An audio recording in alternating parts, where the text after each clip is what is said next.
favorite show. It's Donkey. You ain't a captain of nothing but a sinking ship. Don't do this to me, Harry. The Ohio State. It's Ohio State. What do you mean, the? 312-988-15. Hello? You tell Johnny all you've heard and seen. Sometimes it's good to just yell about football. Yeah, that's right.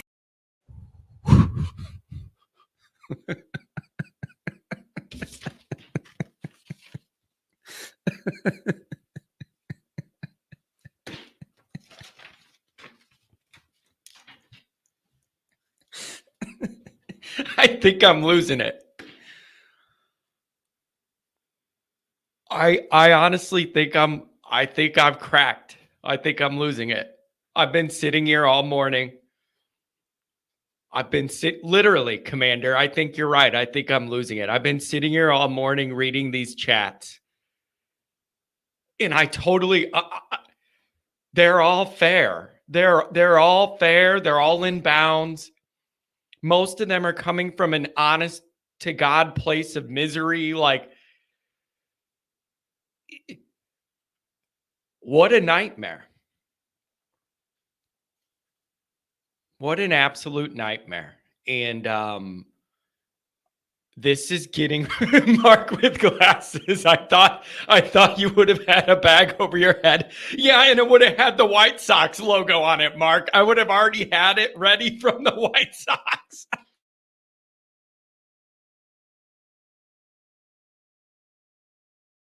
Realize there's only two teams that I care about at all. There's only two teams in sports that I care about at all. And it's the White Sox and Notre Dame. And they're the two biggest embarrassments going in the whole country right now. It's genuinely unbelievable. It really is. It's absolutely amazing. The only two teams that I care about are the two laughing stocks in the entire country as far as sports. It's unbelievable how these things find me. This is my life, though. This is my existence. You guys, where's the chain? What do you mean? You don't get a chain. Where's the chalice? You don't. No. No. You got to be good at football for any of that fun stuff to apply. So you don't get to do it. There's no chain, the chalice of malice, the gold. You don't. No. Nope. You don't get to do any of that fun stuff. You don't get to do any of that kind of stuff when you're in this kind of position. So here's the deal, you guys.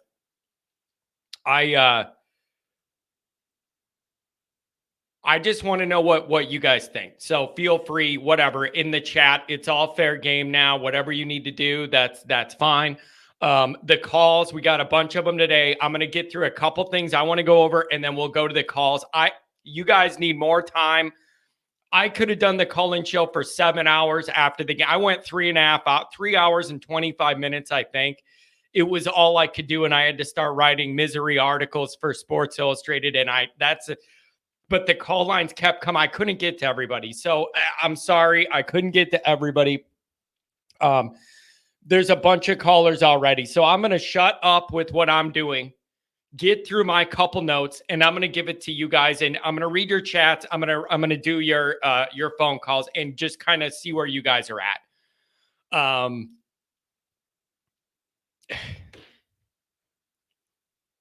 This is not good. This is not good. This is not good. And you all know it. And thanks for being here. That's the first thing I want to say. I'm struggling. I'm on the struggle bus. First off, thanks for being here. Thanks for still being here. It would be really easy if you're a Notre Dame fan to just say, I'm out of here. I'm not doing this. You know, my normal routine watching these shows makes me mad. Who cares about Notre Dame? Whatever, you could check out. And so I really appreciate you guys are still here. And especially the people that are here for genuine reasons, not just to troll, but the ones that are actually here because they're hurt and they love Notre Dame and they're trying to feel their way through this and think their way through this. Yeah, let's at least all be miserable together. That's what the tailgate's going to be. There's no way around it. The tone of the tailgates change now. It has to change now. So if it turns from a tailgate to a funeral in the parking lot, then I guess we'll just drink Miller Lite and be miserable together, won't we? Won't we? We'll just do that. But at least we'll be together and we'll drink a couple beers and maybe it'll be a nice day. You don't know if you're going to get any real football, but the beer will be cold.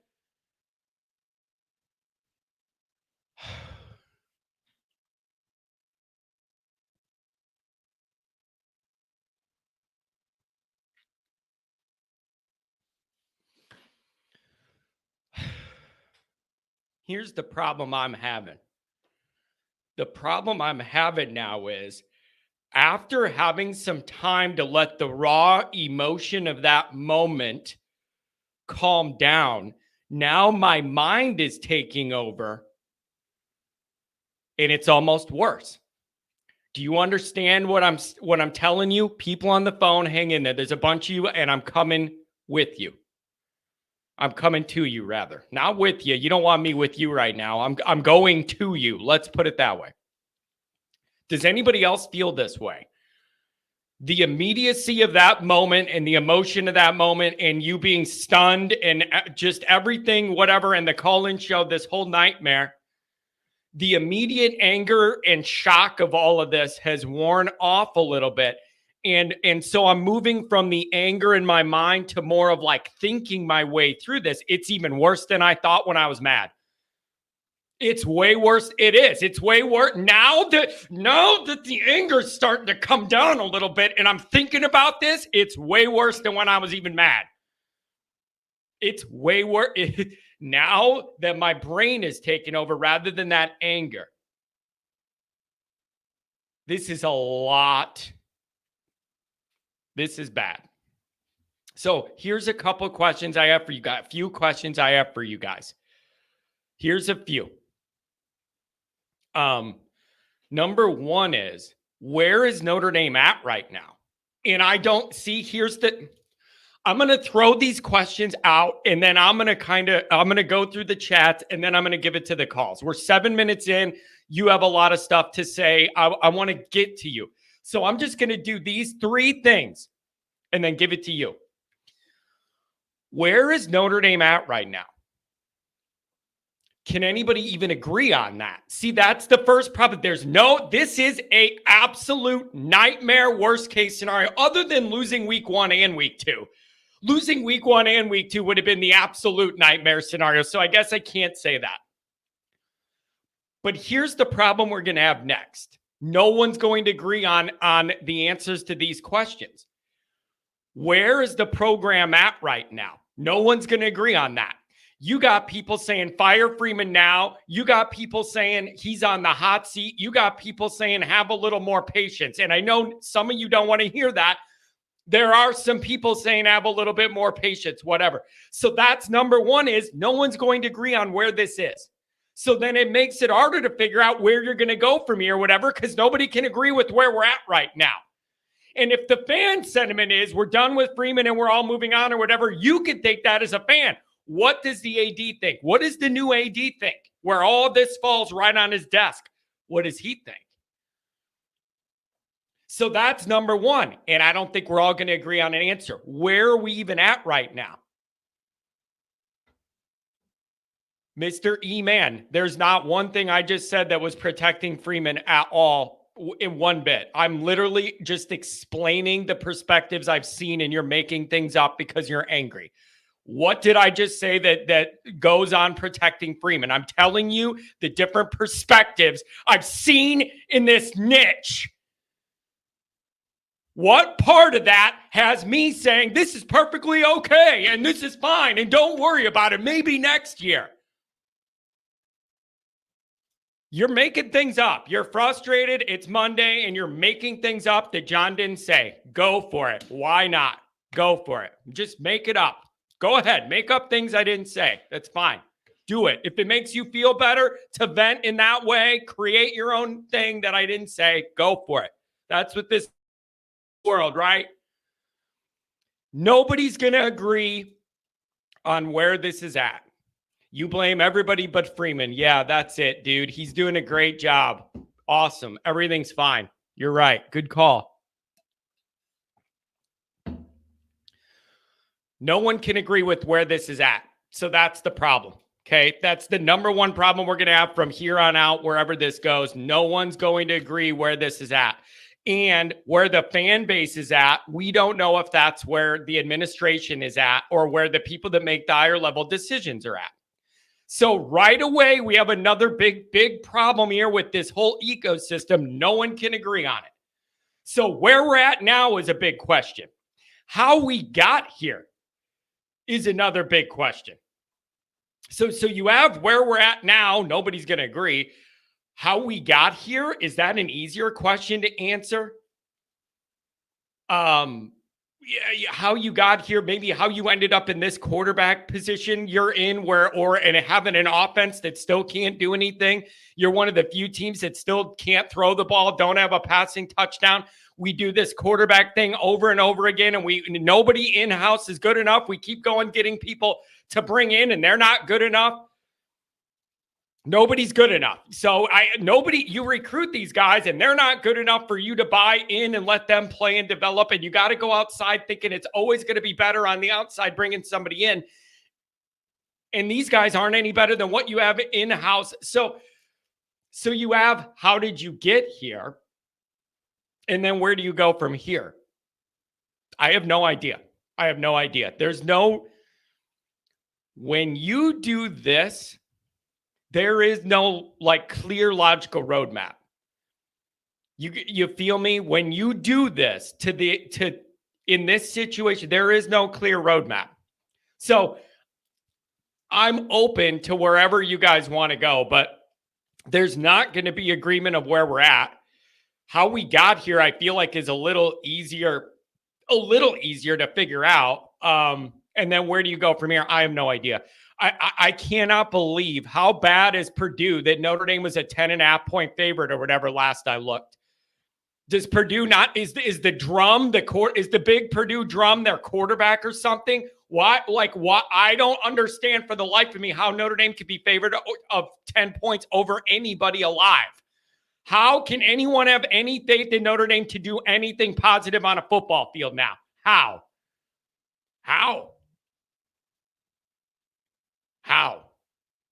So I don't understand that. But this is all, you guys, why can't Notre Dame just have a good offense?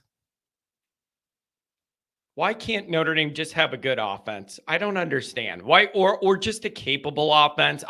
What is it about Notre Dame? What is it about Notre Dame that prevents them from having a real offense? I can't understand it, but it's enough to make you drive. It's enough to drive you insane. It's enough. Deuce is visiting DeKalb, Illinois this weekend. Oh yeah, he's going to turn around. He's got that Northern Illinois program. He's going to light it on fire. He's going to be the main man of DeKalb, and he's going to get all the NIL, the truck stop gas station NIL opportunities. All right, let's do a couple of the chats, and then I'm going to hand it over to the callers because there's a lot of you, and I don't want to take up all the time talking today. $20 holler from Eric. Is Leonard really the best QB on the roster to give Indy the best chance to win? If Leonard has such a hard time throwing the ball, which he does, then Indy has to bench him. Again, when I proposed the question, where are we at right now? This is a part of the equation I don't think people are going to agree with. In the niche, in the Notre Dame media, I've seen a bunch of people say you got to still go with Riley Leonard as the quarterback or whatever. I don't understand why you have to. Is it because you paid him a lot of money in NIL, or does he really give you the best chance? Does he really give you the best chance to win games, even though he can't throw the ball more than 10 yards? So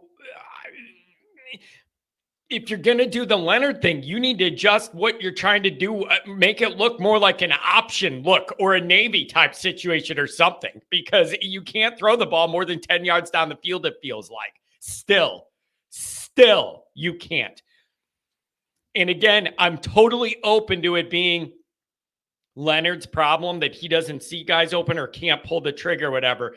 But remember what I said about all those wide receivers? Believe it when I see it, and I need to see them get open behind people and everything. Could Leonard not see or throw it to open people against Northern Illinois? Or are we not creating space against Northern to throw to? I don't know. Somebody tell me. $20 holler from Adam. I never want to hear anybody talk about the playoffs or 12-0 again. The program's proven over 3 seasons.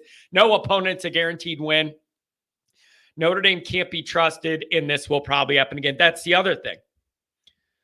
And that's on like a fan emotional psyche level. You can't trust anything. I trust nothing. There's not one single thing I trust now about the program, and that really hurts me. You can't trust them. You do this again, you can't trust them. Don't trust the offense at all. And the defense, I don't trust you either. 16 points, sure, but you couldn't get off the field on third down. You got dominated in time of possession, and you allowed Northern Illinois almost 200 yards through the air and 200 on the ground. They have one great player, and you let them punk you all day long through the air and the ground. Unacceptable by the defense. I was told they have a great defensive front. You couldn't get after Northern Illinois, and they were pushing you, blowing you off the ball. I can't. There's nothing here. There's nothing here to buy into. There's nothing here to lean into. I can't work with that. What do you want me to do? So I trust nothing. You can't trust anything. You can't feel good about anything, right? I'll take that back. I take it back. You know what you can feel good about? Love and Price. And I feel so good about them that the staff decided not even to let them try and win the game. What did those guys have? 14 or 15 touches combined? 11 and 4. I think Love had 11 touches and Price had 4 in this ball game. Those are the only two things I trust in the whole program, and the staff refused to let those guys win the game for you. It's bad all around. There's no redeeming quality to this. Those are the only two things I feel good about in the program right now, and you couldn't do anything. You wouldn't even let them win the game for you. Those guys having 14 or 15 touches is coaching malpractice in any football game. It's offensive. I don't know what you're doing. I don't know what you're doing. MJ Irish 84. The one thing I noticed, hang on, call. As soon as I get through these chats, we're coming to you. The thing I noticed the entire game was Marcus leaning into his sabermetrics guru to decide what to do in every given situation. Very odd. I understand this dork was hired before the season to do the analytics crunching on 4th and 1 on the field. Where do we go for it or do we kick? All these like mathematical equations or whatever. That's not uncommon.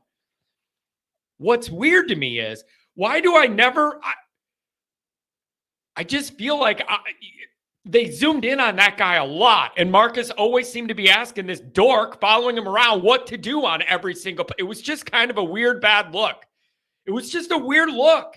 Every time they went to the sideline, Marcus was turning to that guy going, what do we do? Or what? It was just a bad look. A bad look. Give the ball to Angeli for Purdue. I don't. You're probably going to get told today at the press conference that Riley Leonard gives the team the best chance to win or whatever, even though you can't throw the ball more than 10 feet. I don't understand. And the offensive game plan is just rough. If ND continues to play Leonard, plan on losing Angeli and Minchie both to the portal. Deuce is already gone. This leaves one scholarship QB on the roster. Well, there's a bright side. There's the bright side. Yeah. 15 touches combined for Love and Price is coaching malpractice. Those are the only two things I feel good about that I can rely on the team, is that those guys are difference makers.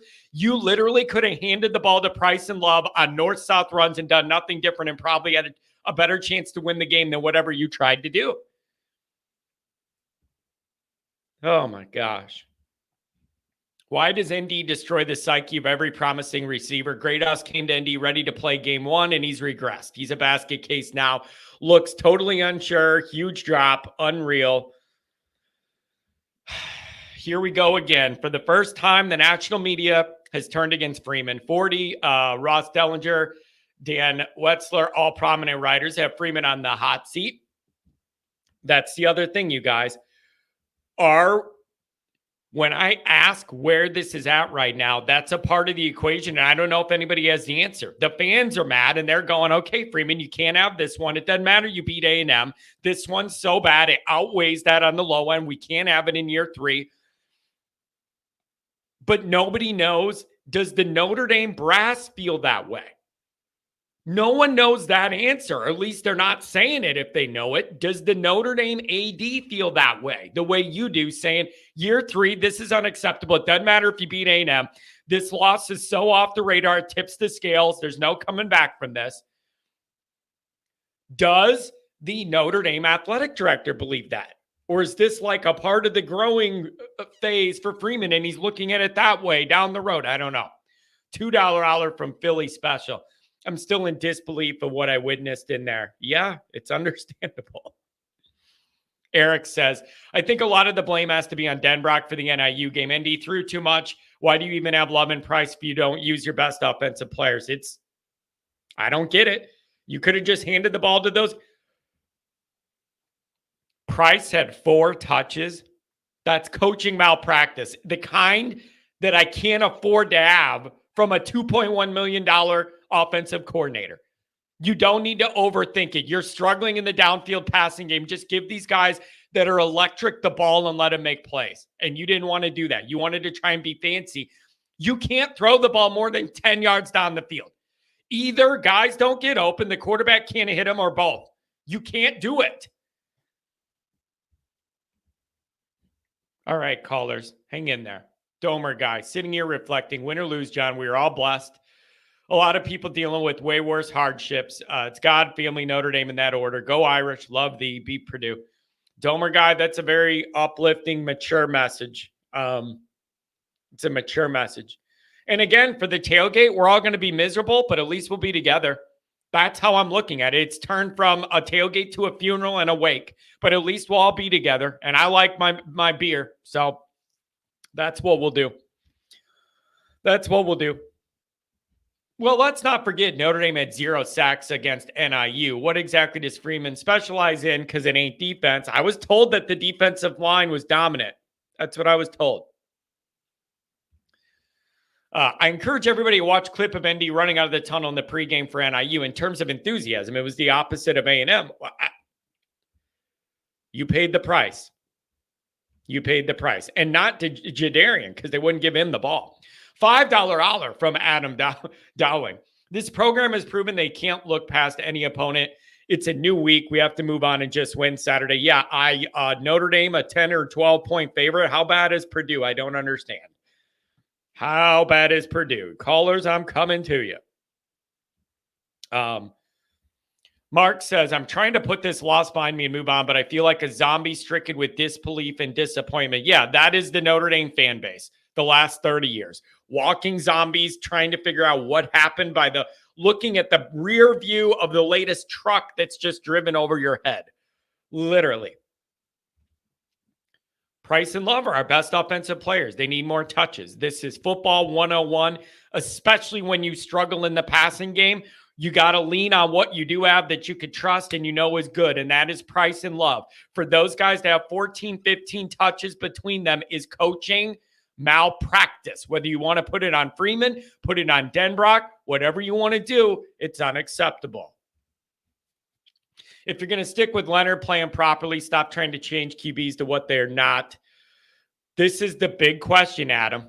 God, this is such a huge question. Is there anything ND can do to undo this loss? That's a really, really good question. I guess if they go 11-1, you'll feel better about it. If you have like all these wins in a row after that kind of start to show that was a one-off. But the odds of that happening based off what we saw are not good. That's the other problem. You could say, oh man, now they're going to wake up or whatever and rip off all these wins in a row. But the problem is when you play that bad, there's no confidence you're going to keep winning. How can anyone think you're going on a winning streak when that's how you just played at home? How can anyone think you're going to win anything? So, Adam, that's the question. And all that credit Freeman got last week it feels like this is such a weighted loss that it totally overtakes it because this is so off the radar and heavy. It totally overshadows that on the low end. Oh my gosh. As Goolsby said yesterday, what's the plan on offense for his tenure? No plan at QB, losing 5 wide receivers after this year and have none committed. Who wants to come here after seeing this for multiple years? It's a problem. $2 Aller, we've lost our trust. Rodney, that's the other thing.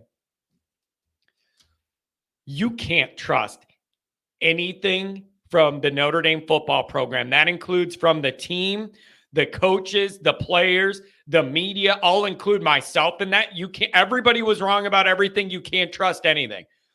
I'm including myself in that media contingent. And maybe we're all morons for overlooking NIU or whatever. You cannot trust one thing about this program now. Not the media, not the coaches in the press conference, you can't trust anything. When you do this, all trust is gone. All trust is gone. NIU is a program-defining loss. It's if you wanted to say that A&M was a program-defining win, the other side of that coin is this is a program-defining loss. I want to know where the Notre Dame brass falls on this. The fans are mad and they're going, Freeman, this was it, buddy. You just can't do this. This is it. What does the Notre Dame brass think about this? Does it depend on how many other losses end up in the column at the end of the year? $20 Aller from Christopher. Thank you very much for the donation. The wine and cheese. Thank you very much. Willie B. Artigan, personal problem. Can't answer that. It ain't going to be hard again after watching this film. John, your show's the only reason I engage with ND football the rest of the season whatsoever. Don't give the program any money, no merch, tickets, anything. Yeah, too late. We're all going to the tailgate in 2 weeks. It's already booked. $2 Aller from Chief. If they lose to Purdue, he's gone. Oh, my gosh. $20 Aller from Josh. 44 years old, and I never felt like I did the week leading up to this game with positivity. After this game was the first time I felt Freeman isn't the guy. Sorry, John. I'm just down really bad. Almost sold all my tickets. It's understandable. This was off the radar. $20 Aller from Mike. Riley Leonard and Hartman, proven talent, and we're better at other schools. Combine that with 15 years of zero BK, QBs, or wide receivers, and it's more than a coaching issue. Notre Dame hasn't developed skill positions for 2 decades. Man, it's just so frustrating. $5 Aller. Campbell, Franklin, Lane Kiffin. Would you choose any of these 3 over Freeman? Dude, what if you came in there with somebody with like an attitude? Could you imagine a Lane Kiffin navigating Notre Dame's pomp and circumstance? Like, I've literally thought of that, Eric. Good to see you, man. Good to see your channel's taken off. I've literally thought of that. Could you imagine a guy like Lane Kiffin in the Notre Dame ecosystem, the way he operates, like just so casual and off the cuff and everything with the pomp and circumstance of Notre Dame? On a positive note, I saved 20% on my insurance with Geico. Thanks for the $5 holler. Really appreciate that. Okay, so I'm going to bring it to the callers. We have a big bank of callers here. So everybody, again, if it's going to be like this, try and get to your main point. I'll shut up, get to your main points, and we'll get as many people as we can. 443, you're talking to me. Welcome to the show. Thank you very much, John. First of all, I wanted to address the people that were complaining on Saturday about how allegedly slow you were, and they need to learn that what you do is really, really hard, and some people have no patience. I'm sorry about that. I just had to get that off my chest. Well, hey, thank you. It was really, really frustrating, and everybody was in a bad mood, and there was a million people on the calls. Everybody wanted to get in and yell, and I tried to do the best I could. So thank you for acknowledging that. It was chaos. Thank you. Yeah, yes, of course. And I was, and the only thing I wanted to bring up that didn't get brought up on Saturday, and I'm glad that somebody brought it up today. Jeremiah Love was awesome.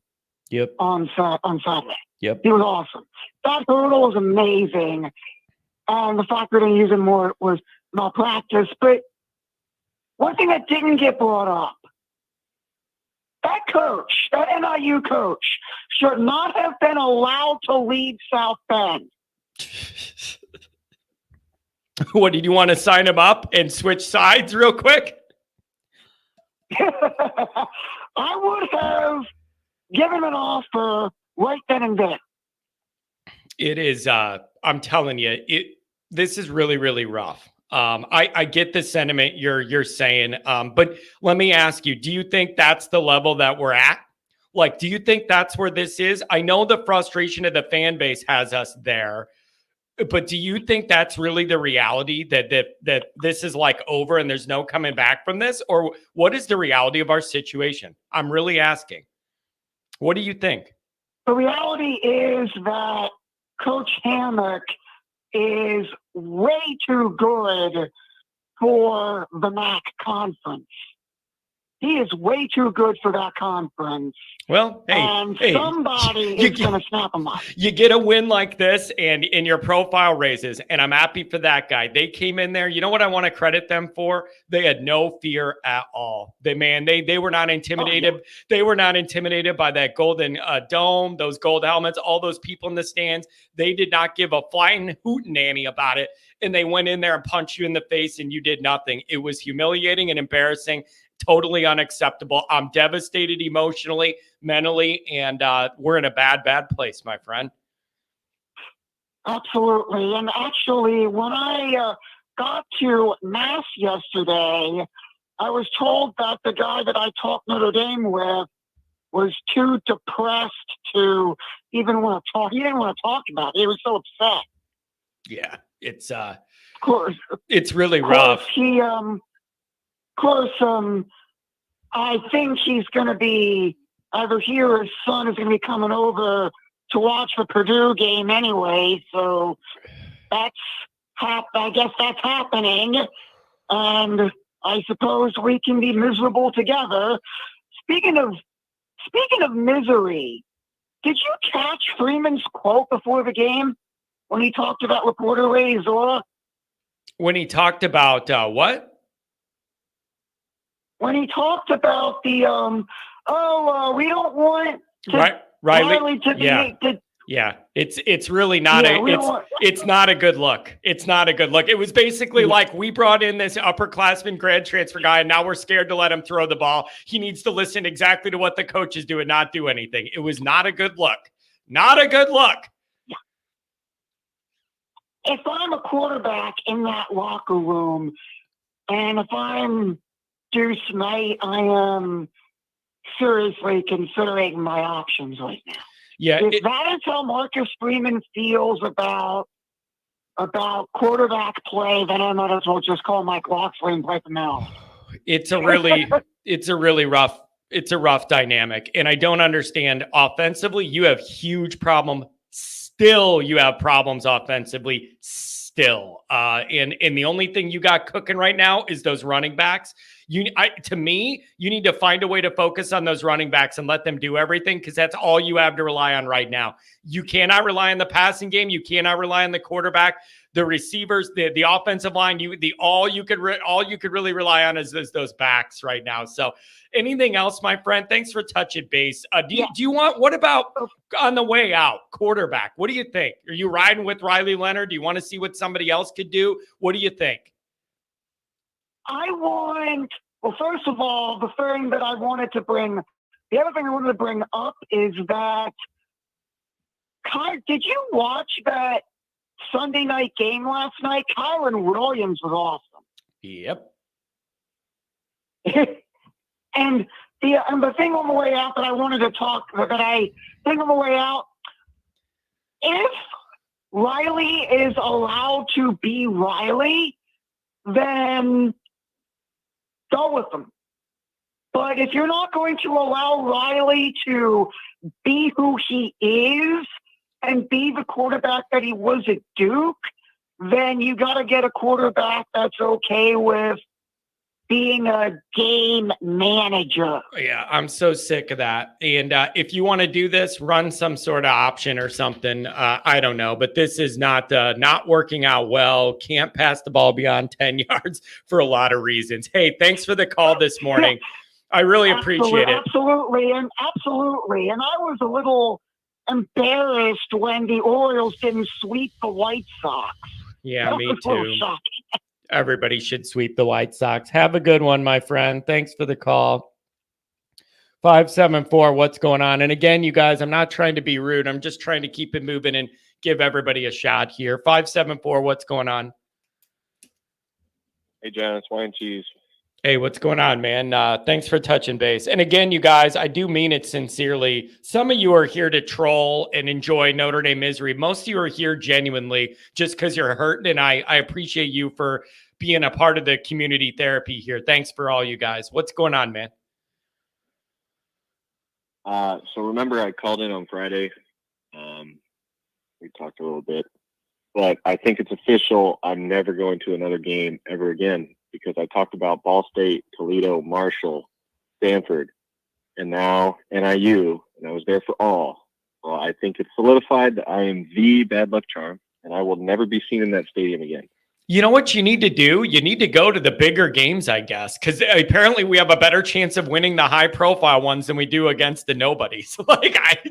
It's unbelievable to me. And Friday night, man, I put out that YouTube short Friday night at like 6 p.m. and it said, what could go wrong against Northern? And I said, don't Marshall yourself, don't Stanford yourself, don't Toledo torpedo yourself, none of that stuff. And that's exactly what you did. My question for you is, you're a big-time Notre Dame guy. You follow it closely. Where is this at? Do you have an answer?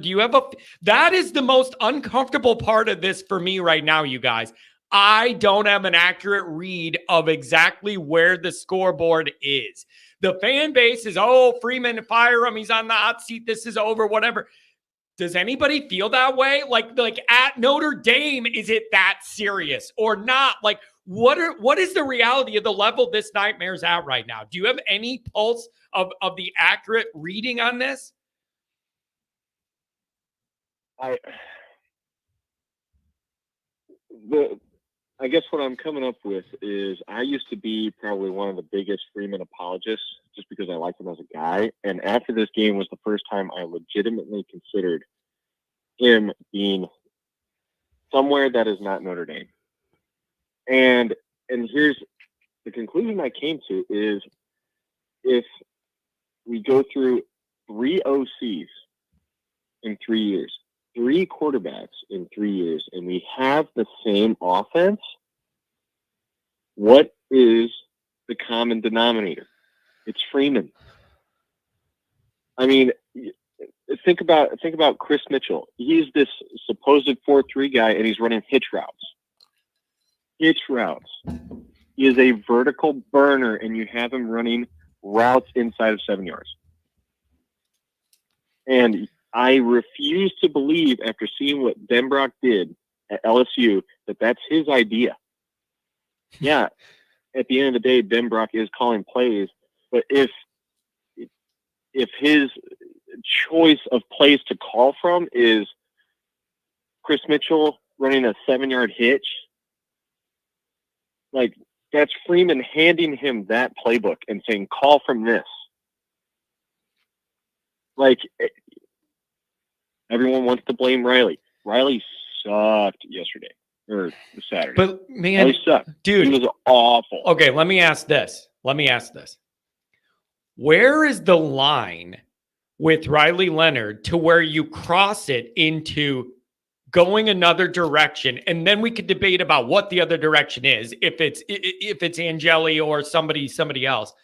Where is the tipping point of where they're going to make the decision? We don't care how much we paid you in NIL. You're not doing a good enough job. We need somebody who can complete a pass 10 yards down the field or more or whatever. Like we're not doing this. Where is that line? Is it until the next nightmare loss? Like, where is the line? I honestly don't think it is a line, because until we change our offensive philosophy, you're just going to put a different name on the same result. If you want to put CJ Carr in there, when we absolutely get dunked on against Louisville, it's like, oh, CJ Carr, this, that, and the other. Like, you're just going to be switching out names, just like we have been for the past 3 years. We all thought it was Drew Pine. All right, yes, he was under 6 foot, whatever. Last year we thought it was Sam Hartman. Well, maybe we were wrong about our assessment on Sam Hartman, because that dude was throwing for 4,000 yards at Wake Forest. Sub 500 Wake Forest. He comes here, he can barely sniff 3,000. Is that Sam Hartman? Or is our offensive philosophy that bad to the point where we take a decent quarterback, scramble his brains into nothing, and then throw him out there and pretend that it's all his fault that he doesn't know how to throw 7 yards? Yeah, it's man, it's really We took a guy who could throw above 60% beyond 40 yards to a guy who's below 30% at 10. You can't tell me that's them. It's unbelievable. It's almost unbelievable. And here's the other thing I'm struggling with to figure out the reality of. And I feel free to share with me what you think it is. Last week, it was signature win for Marcus Freeman and Notre Dame, on the rise, toast of the town, getting all this national credit. 1 week later, everybody wants Freeman fired. What is the reality? I'm struggling because I don't know what the realities are. Is it, are we really on that big of a swing from saying, program win, signature win last week, and then 1 week later, this one totally undoes all of that and to where this is irredeemable? Have we gone that far? I think the fire Freeman thing is not unreasonable, but I do think it's mainly coming from a place of emotion, because we saw clear as day against Texas A&M that this guy knows how to prepare a team for that. The question is, why aren't we doing that against NIU? And it's Freeman there is he's shown against Clemson. He has shown against Texas A&M.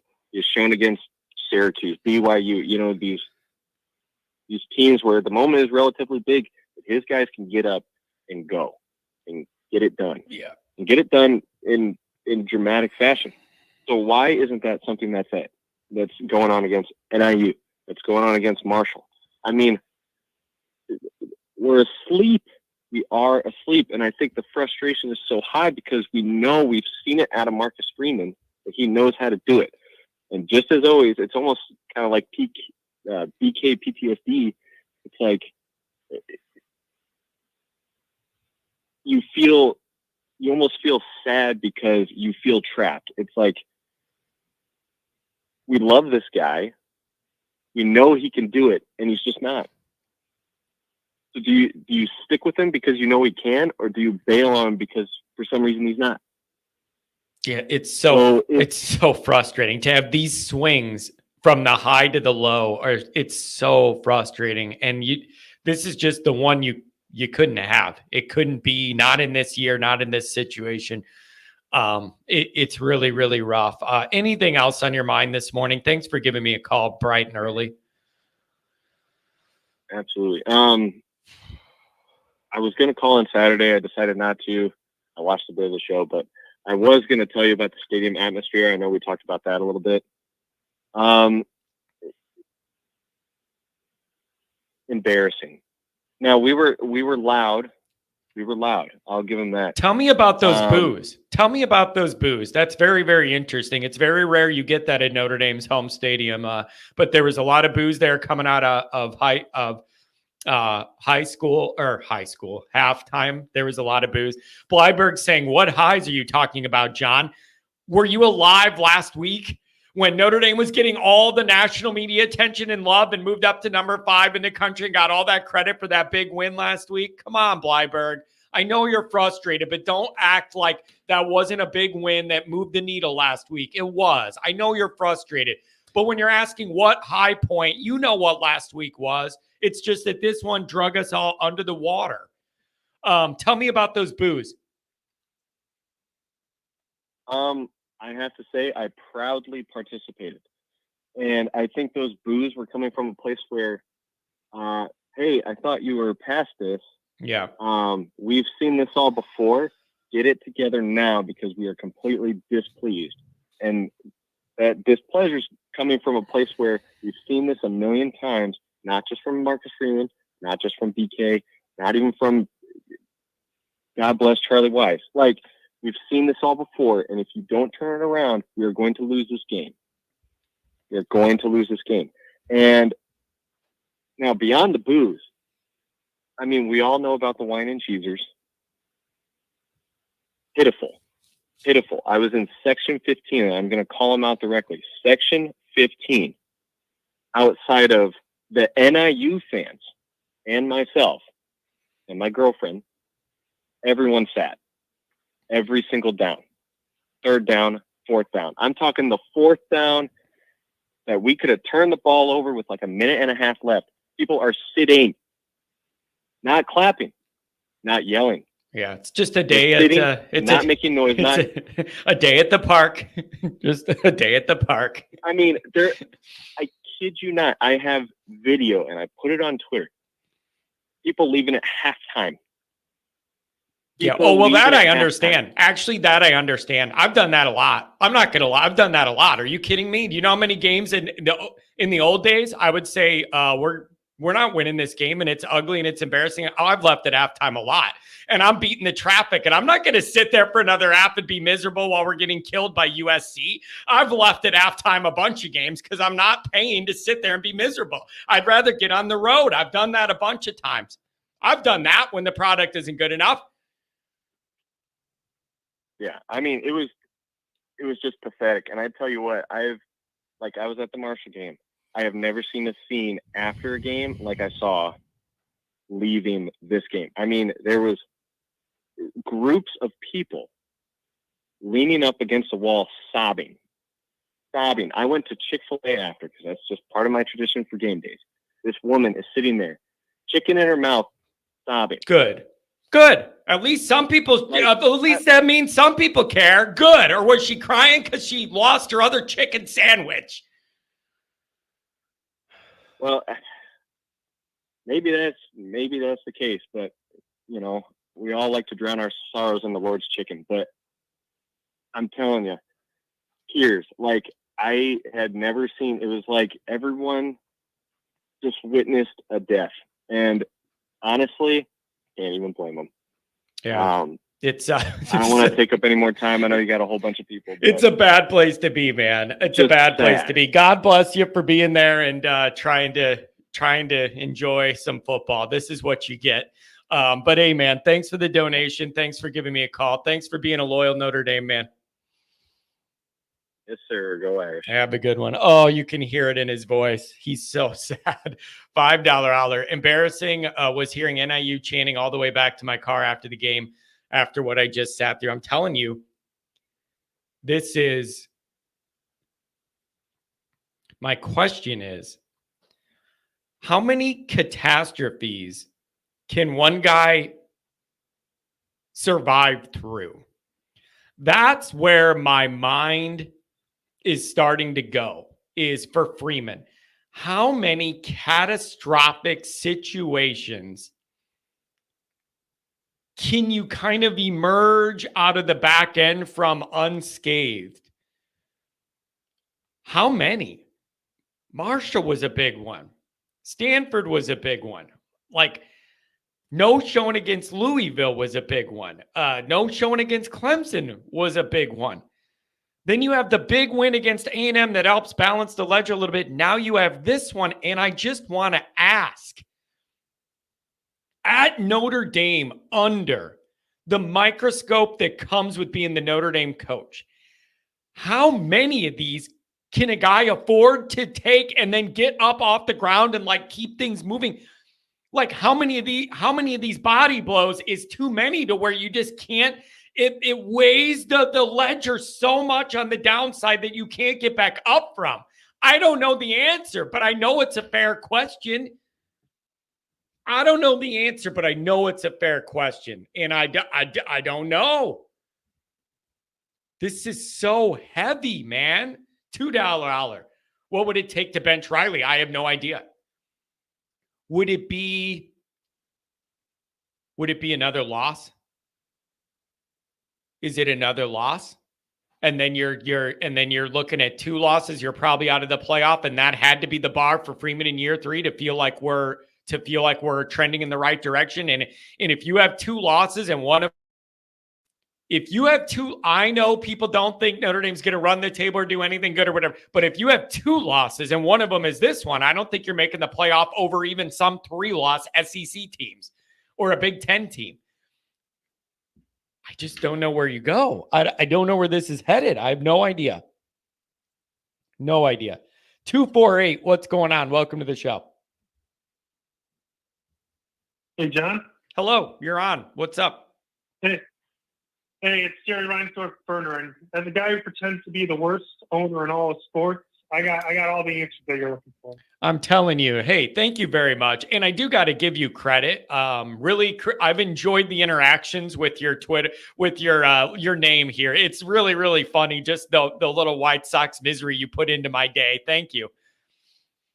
All right. But anyway, so for Riley Leonard starting going forward, this is his last year of eligibility, but if he only plays in 4 games, he gets another year. So I think after game 4 is where you make that decision. Man, because it's kind of best for both parties. Notre Dame gets to prepare for the future, and if Riley kind of wants to make an NFL team, what he's doing here isn't going to help. Oh man, this is just not where you need to be. And somebody put in the chat, this was not just a loss. People wake up. There is a feeling that this not. There is that feeling.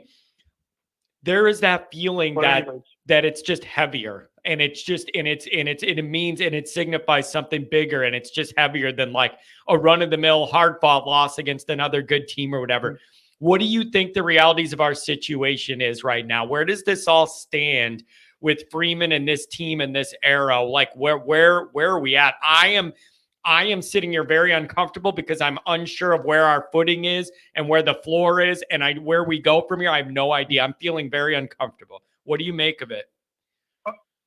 All right, so if you're Freeman, you're in self-preservation mode. People want his head down a spike. The plan going forward would be if you bench Riley after game 4, then it's, hey, like, I don't think you bench him. I think it would be he'd get a phantom injury and not be able to play rest of the year. That's what I think they would say. And then you'd start in Jolly, Menchie, Carr, whoever you think's the best out of those 3. But because then you kind of, if you do that too, you also have like a built-in excuse for all the losses. That, hey, my quarterback got hurt. I lost a couple games because of that. So that kind of cools it with Notre Dame.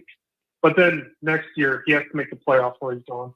I kind of think, dude, unless I'm seeing things wrong, I'm pretty sure. I think Goolsby might have brought that angle up yesterday on the Blue and Gold night, the night show they did, where he was like, he got dinged up and has bruised ribs or whatever. That's your chance to not make it dramatic. Say that he's dinged up, and then it frees you up to try another quarterback. Say that Riley's hurt, and then and then it lightens the blow and the drama. If you say he's got bruised ribs or something and can't throw, lightens the drama, and then you could go see what else. But let me ask you this: what do you? The offense is a problem, and then you got to figure out how much of it is Denbrock not putting together the appropriate vision to make this work. How much of it is Riley Leonard's limited and whatever? How much of it is the receivers still aren't good enough? How much of it is still the young offensive line struggling and all this? That's a problem I have with the offense. It's everything. I think it's everything again. Just like last year when that offense wasn't good enough, it was everything. It's everything again. And I don't know how you fix a problem where everything's a part of the problem. Well, I think it's more of a team chemistry issue. Like, you got a whole new offensive line. They never really played together. All the receivers never played together. And then your quarterback hasn't. So you can't, it's like Florida State. You can't just build your program through the portal. It's not going to work. Or it's not going to work consistently. Yeah, that's kind of what Freeman did. That's a big mistake. Listen, hey, can I ask you this, Jerry? You're the boss of this team. Let me ask you this. are you ready to just home grow our own quarterbacks and see what one of our young recruits can do instead of looking for the next shiny thing in the portal that comes in and gets just the same results as everybody else? Maybe, just maybe, you should show some investment and trust in your young guys and believe that you're developing something and go that route. Can we be done with this? Because, and it isn't, it isn't just the portal. It isn't just that. I'm not saying never get a transfer portal quarterback. It's the ones we're getting aren't any better than what we already have. It's not the don't do it at all. The ones we're getting to come here aren't the good ones, apparently. No, I mean, name a portal quarterback who, like, right off the bat, it was just a success. Like, in year one was a success. So it's not really. I think Russell Wilson's the only one who was able to do it. I mean, so, trying to get one. Gosh, trying to get one and get them going right away isn't going to work. Okay, and then how do you explain totally no showing at home? What do you think got cooked into that? Was everybody so worked up about A&M we forgot there was other games to play? Like, what do you make of totally sleepwalking at home in front of all your home fans when you're the number 5 team in America and this is your second of the limited 12-game season you have to go show out, and that's how you came out? Were they physically just tired from A&M, or did no one take Northern Illinois seriously at all? Like, what do you think caused this? It was 100% Al Freeman compared to the team. Like, if you just looked at him in the tunnel, he just ran out onto the field, where last week he was yelling at the fans. It feels like as a fan we kind of got like punked a little bit, because like we saw that video of him in the tunnel and all the Notre Dame fans loved it. And he doesn't do it this week when he's at home. It's like, what are you doing, man? Like, that's like everybody wants to see that, and you don't deliver it. It's and then two, you knew the team.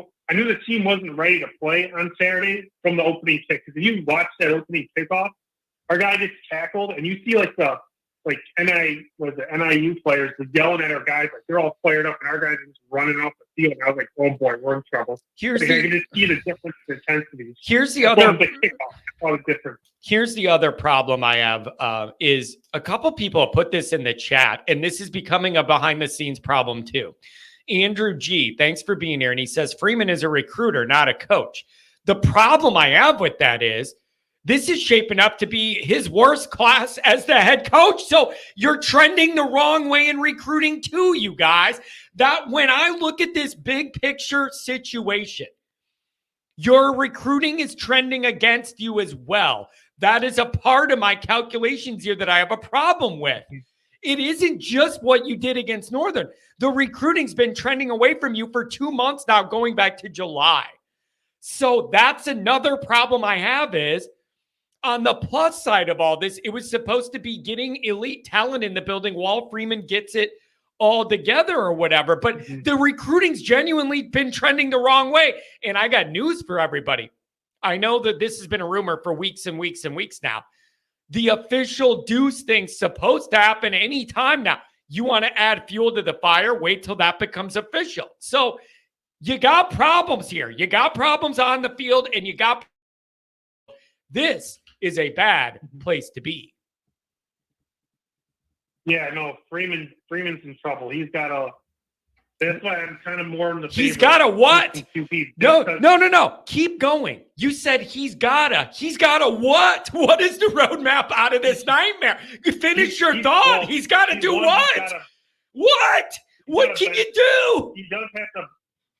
You got to calm down and let me talk. You got to bench Leonard, because you have to get, like, this year's gone. You got to prepare for next year. You need to build chemistry with, QB. So you got to play either Kenny, CJ, or Angeli. Just so for next year you have at least some team chemistry. Without it, you're fucked. Do you think he's going to do it?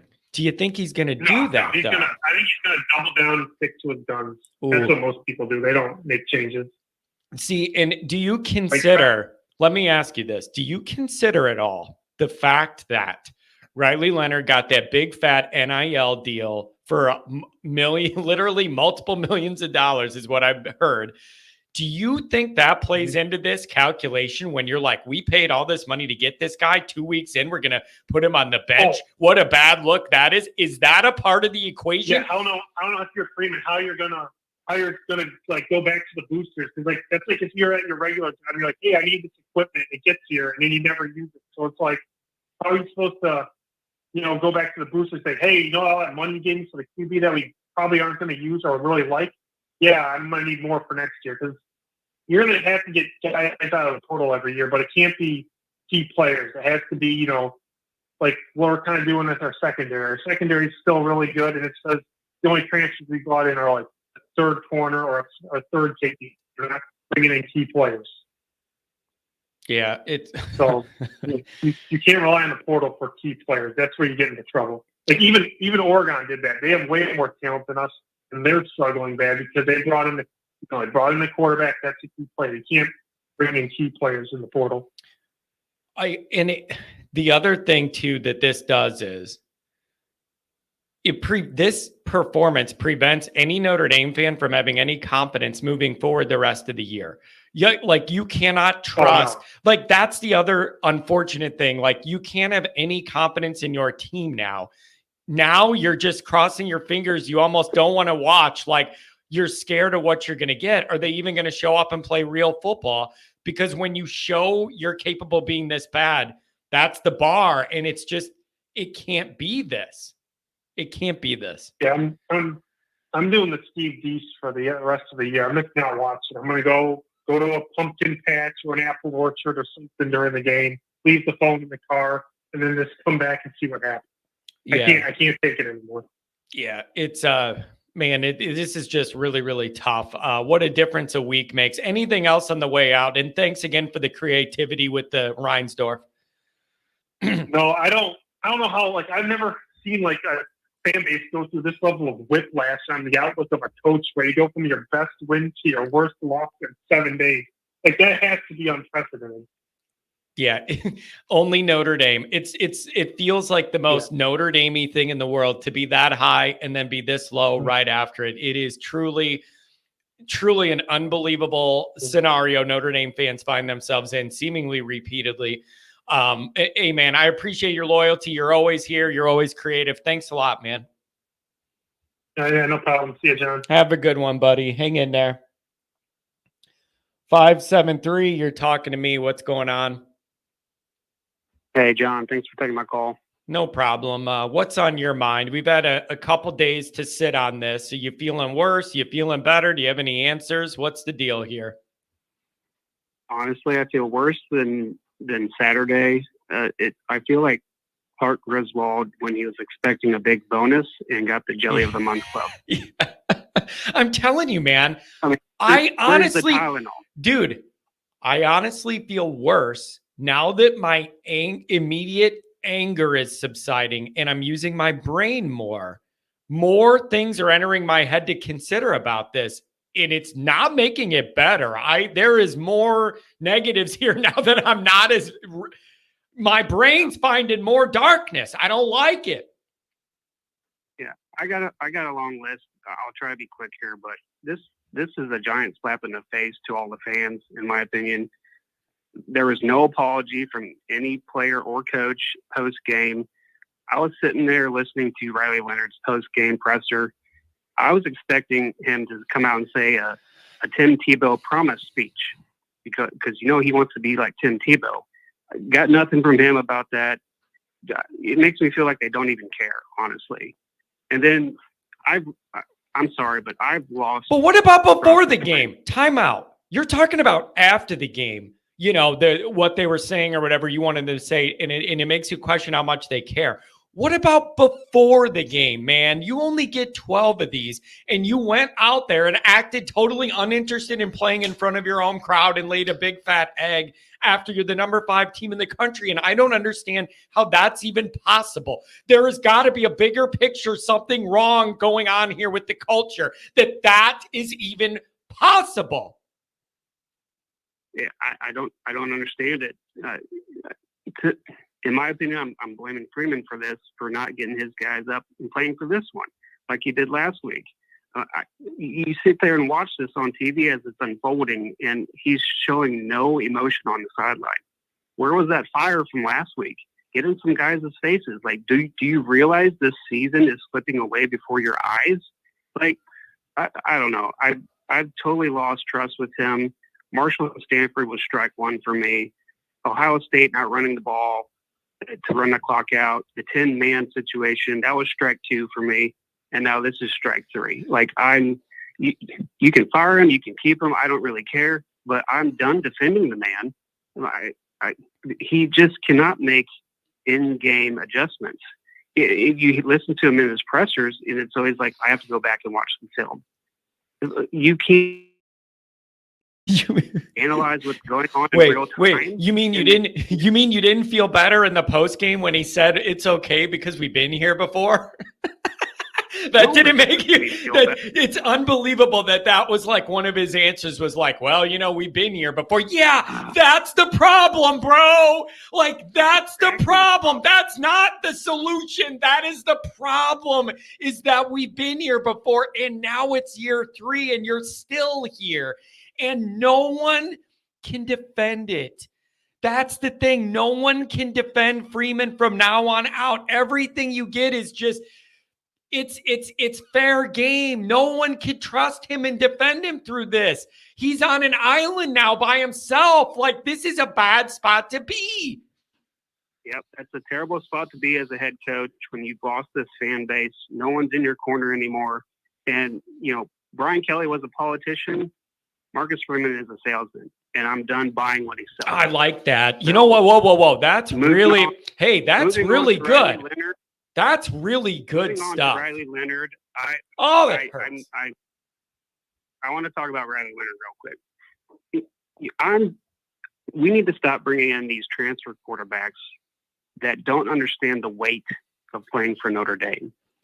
Riley Leonard, after this game, or after he threw that pick, he had a smirk on his face saying, "My bad." Bro, you don't understand what you just did. You literally stabbed every fan in this stadium with a knife in right in the heart. Like, you don't understand what we've been through in the past 30 years. He has no idea what he just did throwing that pick, number one. Number two, he's not a good passer. Even last week in the A&M game, you could tell that he's not a very accurate thrower. If he catches or if he throws and hits guys in stride, this offense is moving and grooving. This is not a Mike Denbrock problem. This is a Riley Leonard problem, in my opinion. He cannot hit receivers. And receivers are open, John. I see receivers open on my TV set. They're open. He's missing them. He's not going through his progressions. He's missing them, and he's throwing it into double coverage, and he's throwing an inaccurate ball into coverage. This is the problem with Riley Leonard. He's a runner. He's not a passer. Now, moving forward, I would like to see C.J. Corminchy and have Riley Leonard possibly in a red zone package, just like they did with Tim Tebow back in the late 2000s in Florida. Have them in the red zone, have them run the ball down someone's throat on the goal line. I'm fine with that, but he cannot be our passer. We are not going 11-1 with Riley Leonard passing the ball. So, moving on to Mike Denbrock. Mike Denbrock had success running Riley Leonard early, so then we went away from that. Like, if you're going to run Riley Leonard, then run him. Let him get some yardage. Did they stop? Let me ask. Until he's broken down. I don't care. We've got quarterbacks that can throw. Run Riley Leonard until he's done. Now, running or passing on 2nd and 1, that I don't understand that. Jeremiah Love getting 11 carries, that's unacceptable to me. But we didn't lose this game because of Mike Denbrock. He had some questionable call plays, not working in tight ends very good this game. That was a problem for me. I don't know, but to me, this offense is always on the quarterback. We don't have a quarterback yet. And I think it's time to play the younger guys and see what we got coming up. So you always ask where we go from now. Marcus Freeman needs to have an honest conversation with his coaches about this quarterback situation. And that's the only way forward, John. Yeah, it's really, really a rough dynamic. Yeah, I mean, everybody, you just put yourself right behind the 8 ball in every perceptual and practical way. you've backed yourself into a corner now where there's just no good answers and no time to figure anything out. You talked about 11 carries for Love not being enough. Well, then what do you think of the 4 for Price? That's unbelievable to me. You could have just. I don't know why we're rotating back anyway. Stop with this rotating backs. Our main guy is Jeremiah Love. Put him in there and give him all the carries. I don't care.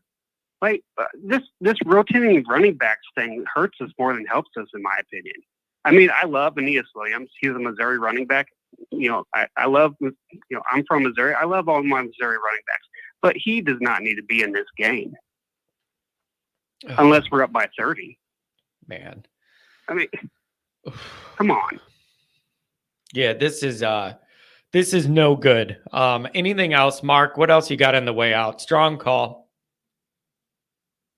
No, I texted you last night saying I need to get this off my chest. So I don't call often, but when I do, I need to get it off my chest. So thanks for taking my call, John. Hey man, I really appreciate you being willing to make the call and hang in there, man. We're all in this misery together. Thanks for the call, buddy. Okay, let me do a couple of the chats and get caught up on those, and we'll go right back to the calls. We're in a nice little flow. David Fox, $10 hour. Thanks for the show, John. It's a wonderful community of misery. I want Freeman to succeed, but he says same thing after all these losses. I just want a baseline of play to rely on. David, that is one of the biggest pain points of all of this is, and it was my main point right after the game, you can't trust anything now. You can't trust anything in this program now. You can't trust Freeman. You can't trust quarterback. You can't trust his team. I don't trust Denbrock. I don't trust the defense. Even though they gave up 16 points, the defense had a bad day at home. I know that's nitpicky, 16 points, but dominated in time of possession. You couldn't get off the field on late downs, and you gave up, literally, you gave up 200 yards rushing and 200 yards passing to the just under it to the Northern Illinois. It's an unacceptable defensive performance too. I can't trust anybody other than you people in the chat to be fun to work with. That's literally the only thing in Notre Dame land I trust is that I have a fun community here of people that all care and are funny and make us all get through our misery together. I trust that, but that's about it.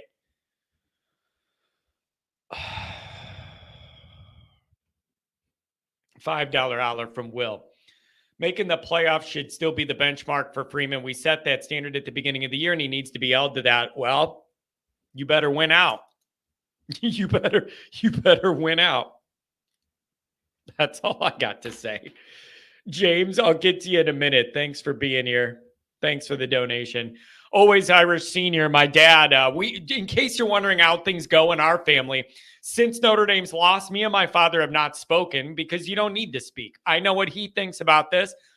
I know he knows what I think. I know what he thinks. We're all miserable. There's no need to get on the phone and make each other more mad. So we have not talked since the game, and here he is. That's just how we handle it. Always Irish Senior. Leonard cannot hit a receiver in stride. He always throws to the 10, 15-yard hook. Anybody can throw to a guy standing still. There is nothing. I still don't understand. Why can't Notre Dame's passing game ever just hit a guy in stride and he has a lot of room and then he keeps running down the field? I am not an X's and O's guy. This is not an X's and O's film breakdown show. That's why I partnered with Goolsby to help me learn more of the parts of that part of the game. And he does a great job over on Patreon, by the way. He's getting into this film so much. And I feel like the more frustrated he gets with the situation, the more the film he wants to break down. It's a beautiful thing, and people love it over there. I can't trust anything in this program, and that hurts. There's nothing to rely on. There's nothing to rely on. There's nothing to depend on. There's nothing you trust. There's nothing you feel like you're going to get every week. It's just an awful place to be. 832, I'm talking to you. What's going on? I like this flow, you guys. Let's keep going through these calls. What's going on, 832? Oh, John, I couldn't even bring it up to call you on Saturday. I was so frustrated. I thought we were gonna have a cakewalk game so I enjoyed the Texas Michigan game, watching Michigan get, just demolished, put a happy smile on my face, and yeah, the afternoon didn't go as planned. I kind of got into a dark place that night where I was like, did we just get fooled? Our coach and our QB that we have in place right now, we're in a mask, and we're really under that mask. Do we have our KGs in these places?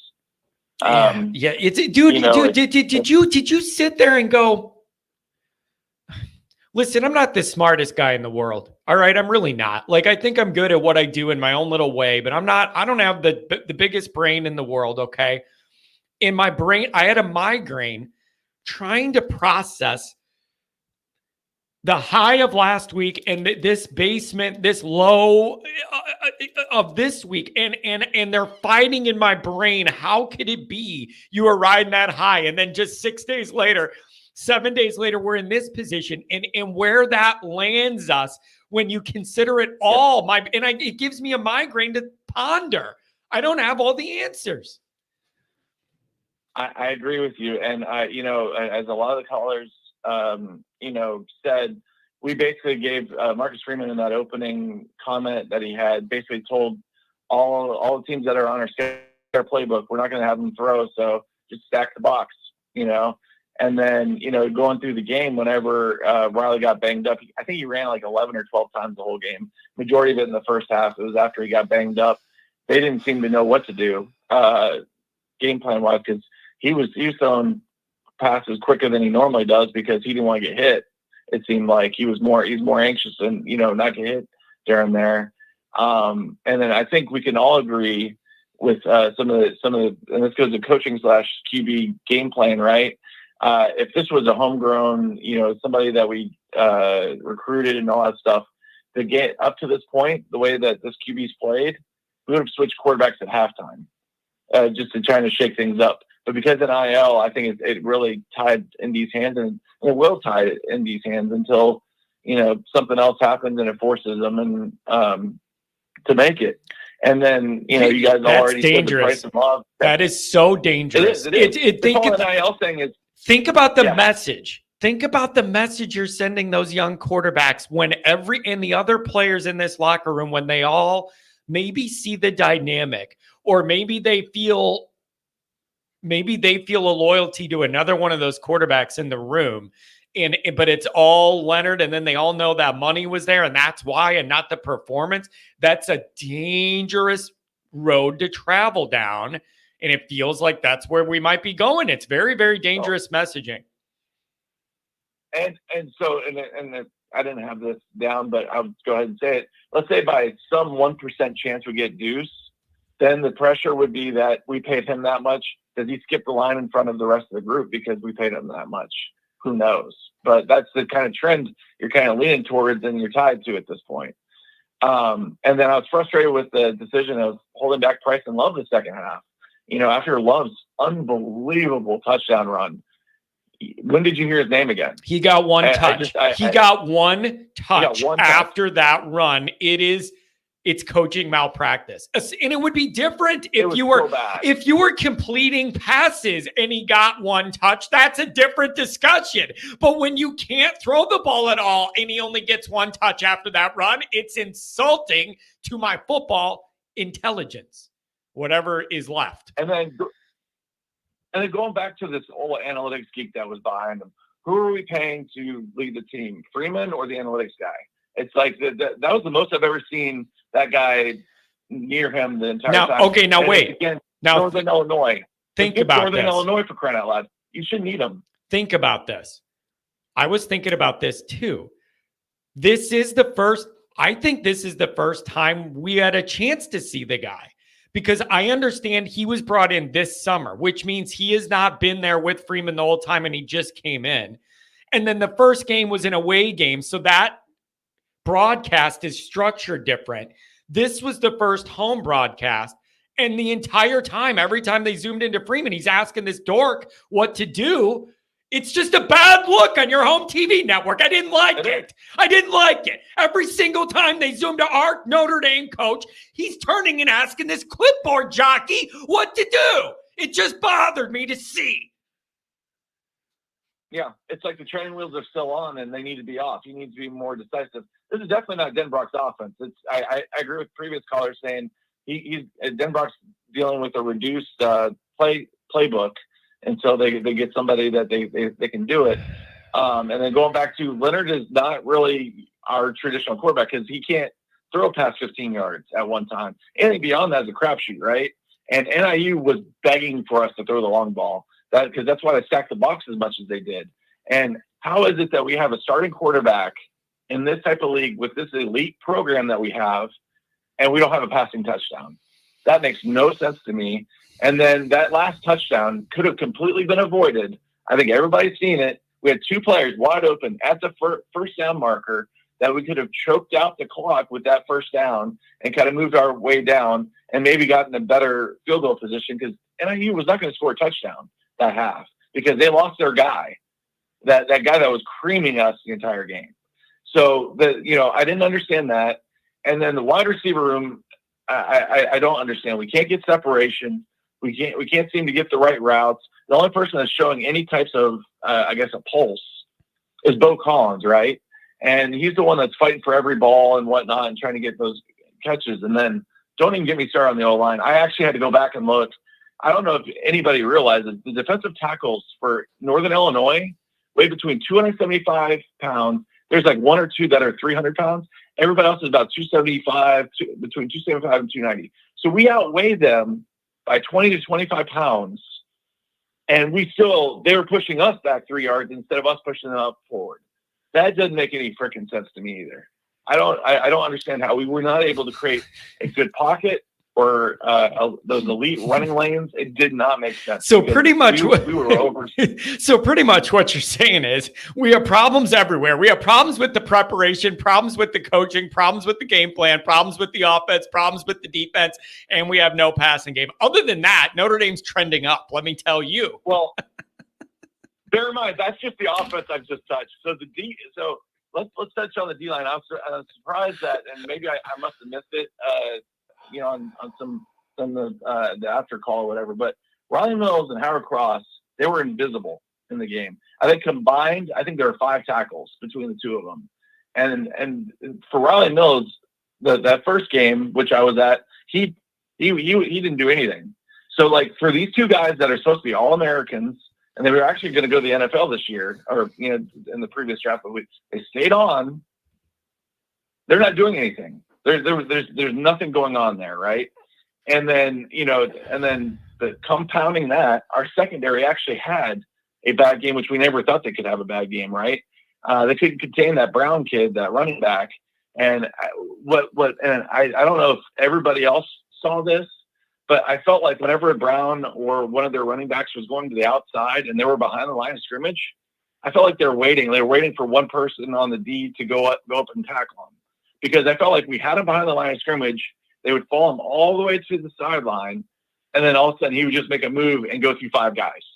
And it's like, is somebody going to go to tackle him? What the hell? Yeah. At this point, we'd been better off if they had flags on all the NIU players. And we call it then because they weren't going to tackle because the tackling on defense on the secondary was really bad as well. Yeah, it's just we're not matching up.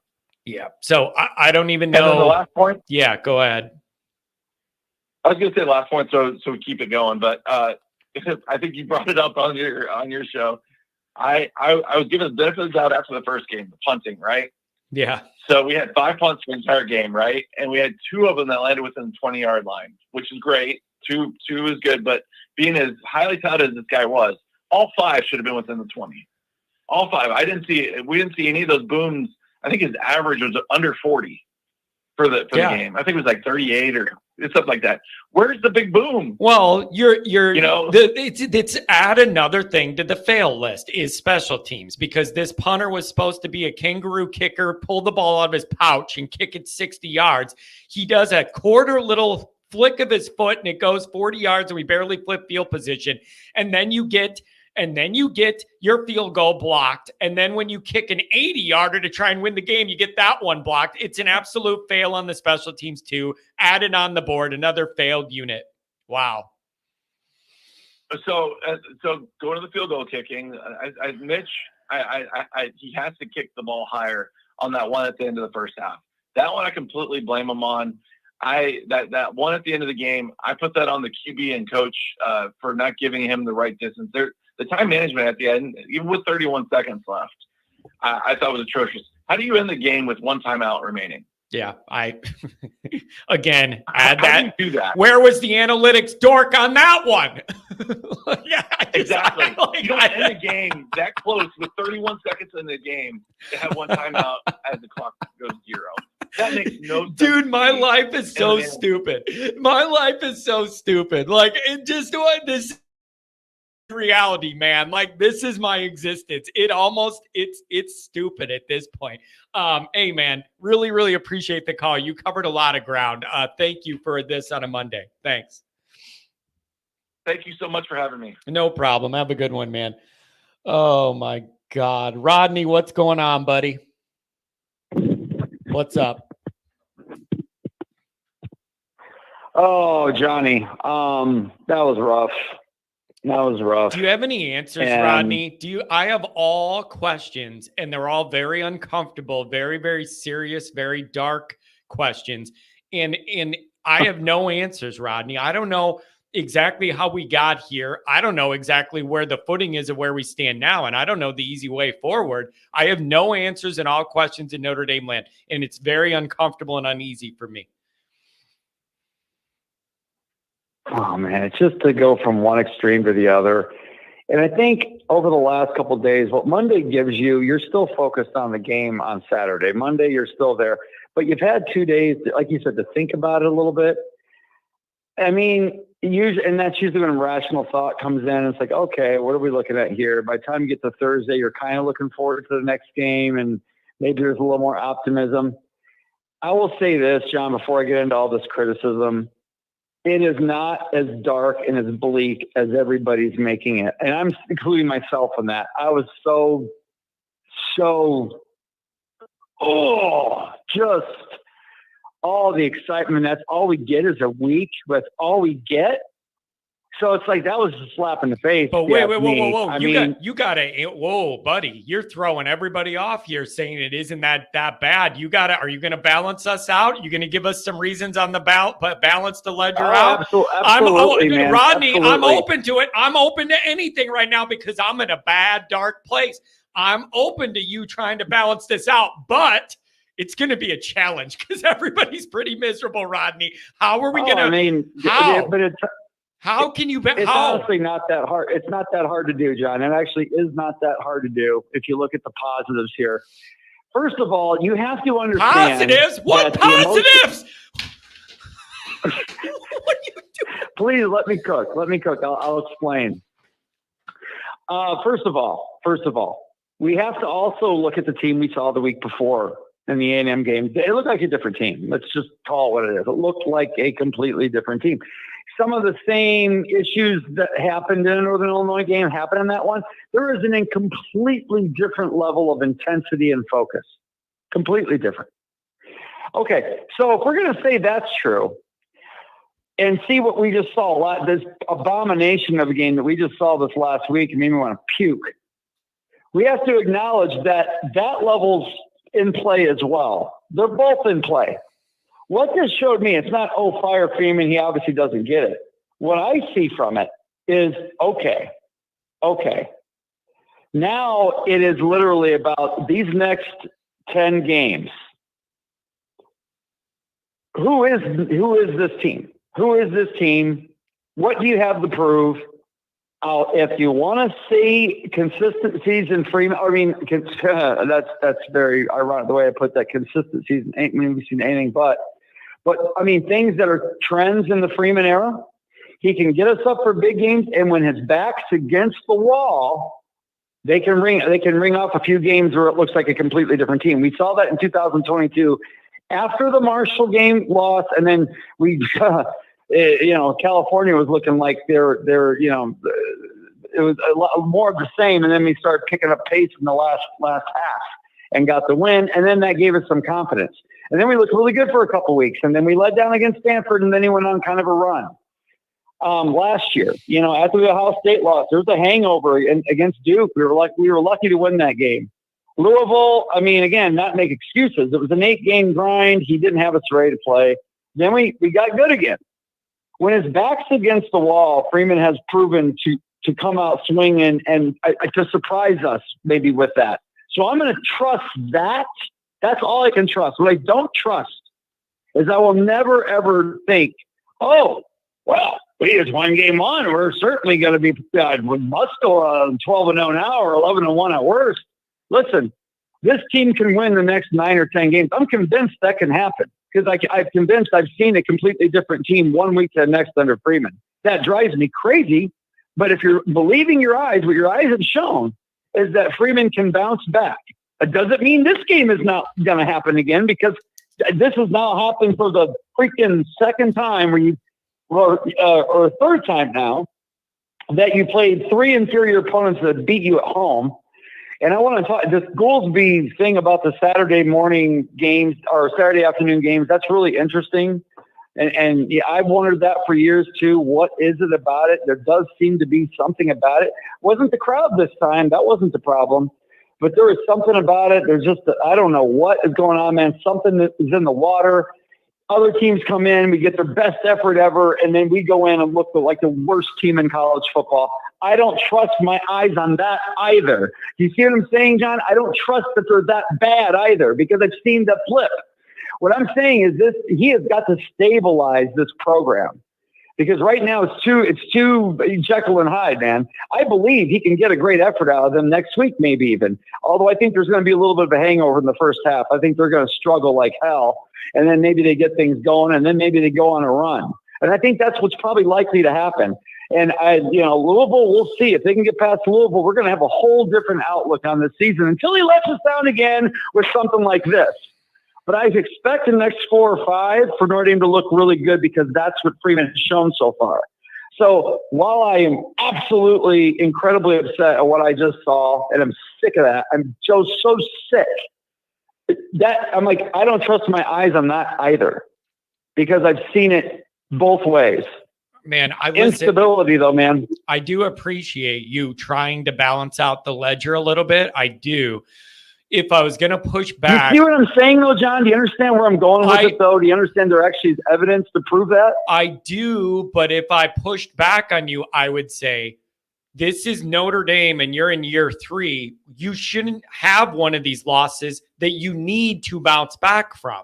Isn't that the level we need to agree. You're absolutely right, John. That sucks. You're right. Like, you can't have these. You're right. You can't have these on the lower end like this. They ruin everything you have going. Like, this is off the radar. So when you're saying, like, we've seen him bounce back from this, that's kind of like people getting mad at Freeman when he said, we've been here before. That's exactly the issue. You've been here before and you keep returning.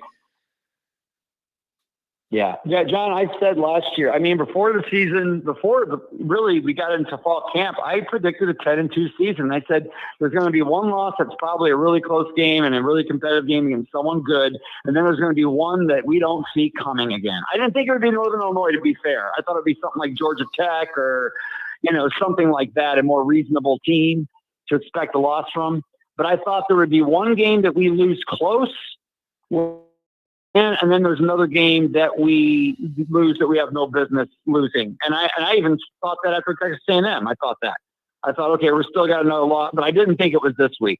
So, yeah, man, that should not happen at all. It was pathetic. It was a puke fest. I can't explain it. And that's why I'm trying not to. Yeah, because you're right. If I saw just that, I'm like, this is like one of the worst teams in college football. I guess if that's your worst performance defensively is giving up 16, I will say my eyes have trusted what I've seen from the defense the last, the 14 games or whatever at Notre Dame, Al Golden's defense. So I'll say that, okay, maybe, 16 being your worst. Okay. Lots to improve on, but okay, I'll give you one game of that.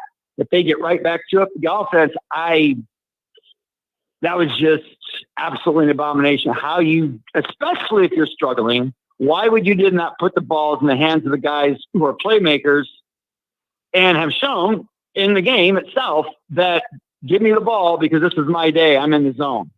Makes no freaking sense. And it doesn't make sense because Denbrock's better than that. And that's why this makes no sense, John. It's stupid. It's stupid. And I don't understand when we go through this with, doesn't matter who the coach is. I want to get back to that Goolsby thing. It's very interesting. What is it about afternoon football against an inferior opponent at Notre Dame State and brings out the worst in them and the best in the other team? That needs to be figured out. This psychology of that, whatever it is that's happening, I don't know. I'm not there. What's going on around those guys? What's their environment like? I'm serious. There's a lack of focus. And like the preparation thing, I heard this rumor. I don't know. I'm not in it, but apparently he gave them an extra day of no pads or something or walkthroughs on Thursday and Friday. And that's something he didn't do before. Okay. Yeah. Obviously. What are you doing, Freeman? Well, you obviously have seen this happen a few times now. What are you doing differently against these teams? I'm just saying from the optimistic standpoint, Freeman's a fighter. Is it going to work? I don't know. He'll fight. He'll find a way to motivate this team to do better. And I think what we saw last week, that's the low end, I think, of what we're going to – it better be. It better be, right?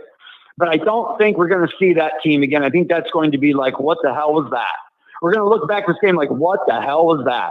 I think next week we're not going to look great. I think we'll win, and then maybe then starts building some confidence.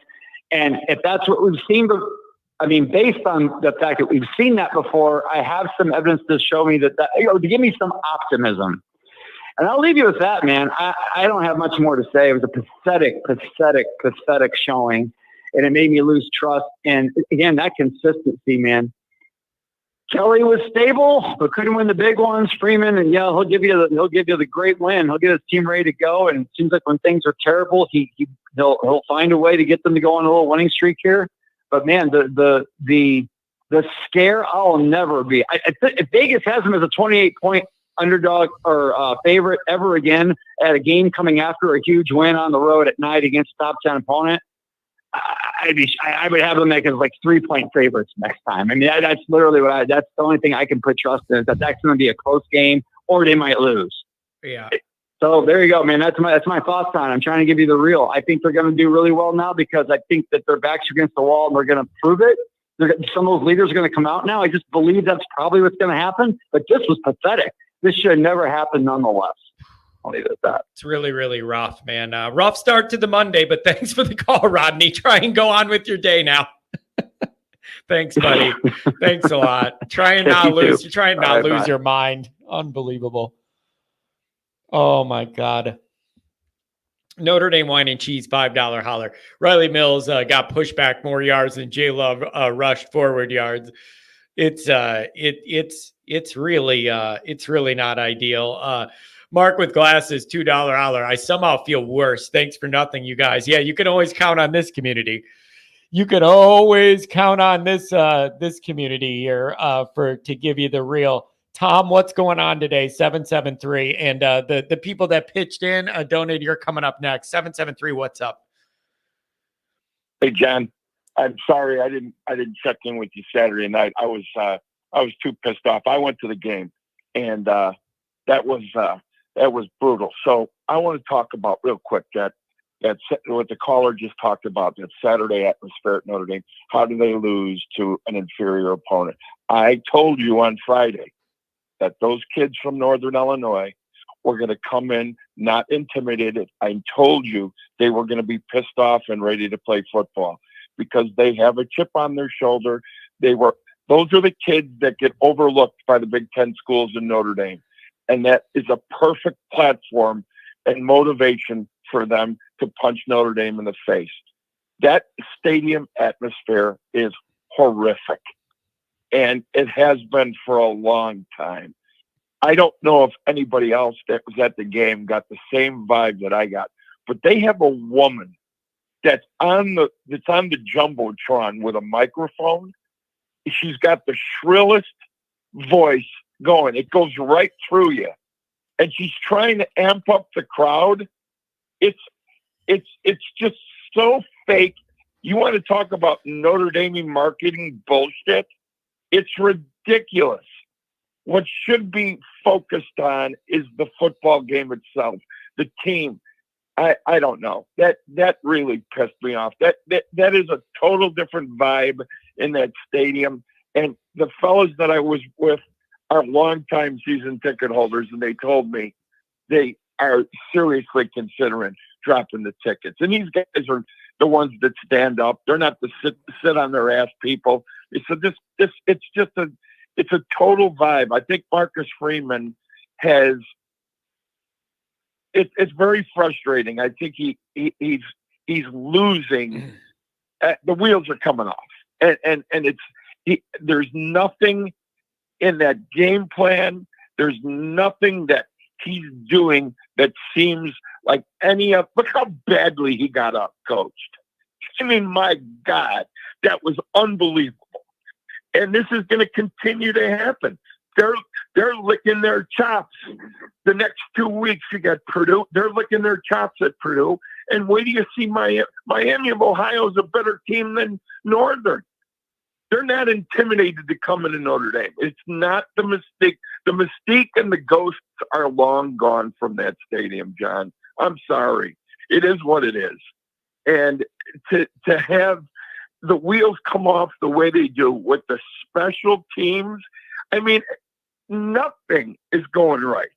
So that's just telling me Marcus Freeman. So one last quick thing I want to say.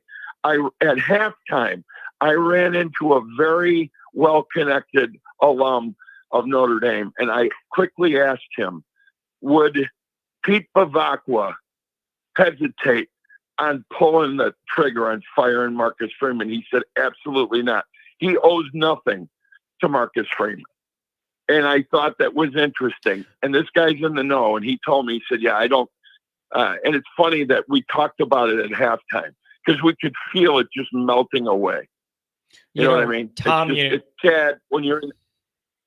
Number one is I can hear the frustration and the pain in your voice. Like I could just hear right. Oh, yeah. I could hear right through it, right into your heart, right into your soul. I feel for you and we're all there. I think that's really interesting what you said about Bavacqua. And the reason I think that's so interesting is he's not the one who hired Freeman. So he doesn't have that same connection to him with him on the ledger the way Jack did on the way out. That kind of frees Bavacqua up to where he's not tied to that, where he's going to have egg on his face if he pulls a quick trigger. He's kind of free from that. And then Tom, with that home atmosphere, is it the fans that are the problem, or is it the environment that's the problem, or is it the home schedule that's the problem, where we can only get excited for one home game a year and it's a night game and everybody's excited and it's actually a good environment? Like what do you think caused this mess? I'll tell you, and this has been my opinion for a long time down there, outside of really big games, right? And I can literally count on 10 fingers of all the hundreds of Notre Dame games I've been to in that stadium, how many times that stadium is really rocked. You know, we go to the Michigan games, the Miami games, USC games, those big games, right? But outside of that, one of the big, and especially since they put the addition onto the stadium in 1997, there's a big part of the crowd is first-time visitors to Notre Dame Stadium. So it's not like going to some rabid state school like Michigan or Ohio State, where 95% of the people in there are rabid fans and they're season ticket holders. There's too many first-time because they want to make the pilgrimage to Notre Dame. I get that. And that takes away a lot. And the wine and cheese crowd, they dump their tickets they give their tickets away, or they sell their tickets to those first timers a lot. And then anytime there's a big school that comes in there, there's at least 5,000 to 6,000 fans in that stadium that are from the opposing team. So that takes away from it. You know, it's not. I mean, when I first started going there in the early 70s, that was a loud place. and that was a tough place to play. Trust me, it was. It's just not that way anymore.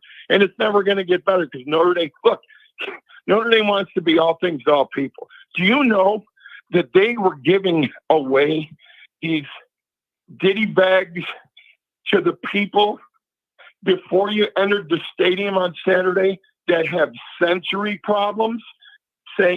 Meaning that if they couldn't handle any kind of crowd noise, they were giving them earphones or headphones and ear blockers.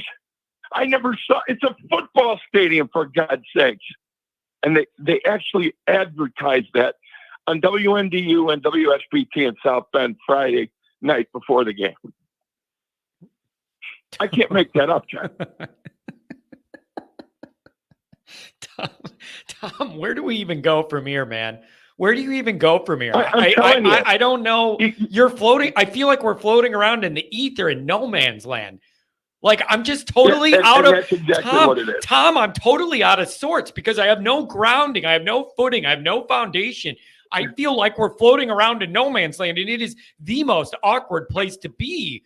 Like I don't have a solid direction or a footing in any. This is so awkward. I don't know where we are. We're just floating in the ether. We're directionless. And that's exactly what it is. And it starts at the head coach. And so I blame this on two people. I blame it on Jack Swarbrick and Brian Kelly for leaving us in the lurch the way that Brian Kelly exited us. And they were forced to make that hire.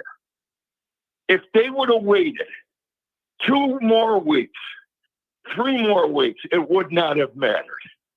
It really wouldn't have mattered. If they would have made the right hire at that time, we're sitting in a totally different situation. Now we're rudderless. He doesn't have, the only thing on his, in his favor is having Al Golden and Denbrock. So he's got to take the governor off of Denbrock. And, if I'm the head coach, this afternoon at practice, I start an absolute open competition for quarterback and every other position on the team, including the punter and the kicker. Yeah. I'm going to find somebody that wants to play. And if he doesn't take that tack, we're screwed. We're screwed. Tom, this is it's a rough place to be, but man, I could hear it in your voice. I really appreciate you giving me the call, though, man. Try and get through your Monday, all right. But a really strong, good call, Tom. Thanks a lot for joining us. All right, talk to you later. Be good, guys. Yeah, bye. Have a good one. Oh my gosh, what a nightmare! 815, what's going on? Hey, John, can you hear me? Yeah. All right. Well, I was going to ask you how you're doing, but I think we already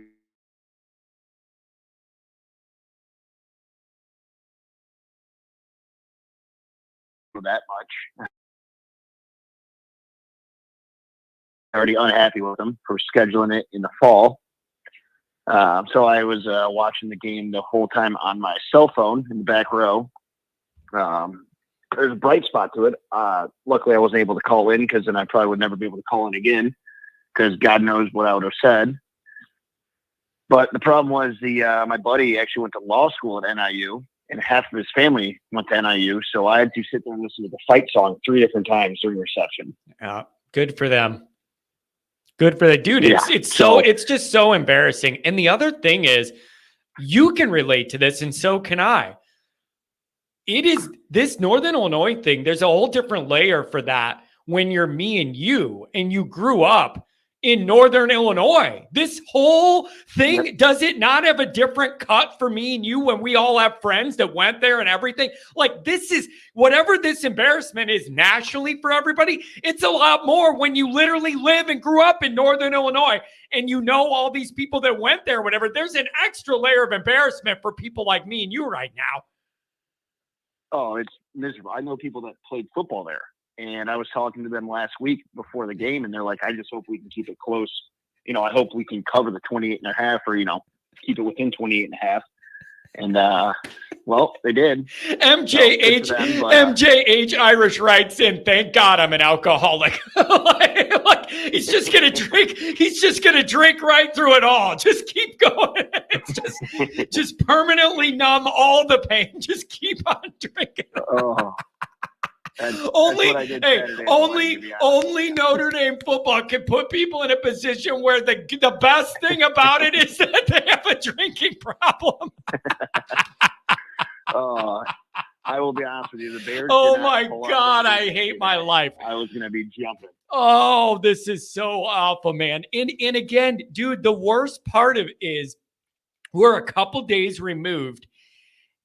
And I have no answers on anything, man. I trust nothing. I believe nothing. I don't know where we're at, what the realities are of the position we're in. I'm not fully sure exactly how we got into this nightmare and where you go from here. I have no answers on anything, and it's making me very uncomfortable. I hate this position. I have no answers, dude. I have nothing. I cannot wrap my head around that this quarterback, Riley Leonard, pretty much beat us last year at Duke. We had no business winning that game, and now that we have him on our side, he looks inept. He looks like he doesn't know what he's doing. He looks like Mitch Trubisky out there. Dude, I just can't. This is just the one it couldn't be, man. Like, right? Like, doesn't it just feel like this is just the absolute outcome it just couldn't be? It could be anything but this. Like, it can't be this. Can you bounce back from this if you're Freeman? That's the question I'm going to ask. Like this is so heavy when you add it to the other losses that are similar to this, and now it's year 3. Can you bounce back from this? You pretty much got to go 11-1. Isn't that the only way? Is that not the only way Freeman overcomes this kind of nightmare? Is you literally have to run the table and go undefeated the rest of the way? Am I wrong or no? No, I mean, that's our only shot. But at this point, do we want to be in the playoffs? With this team, I don't want to go in there and get embarrassed on a national stage for the 100th time and have to do it all over again.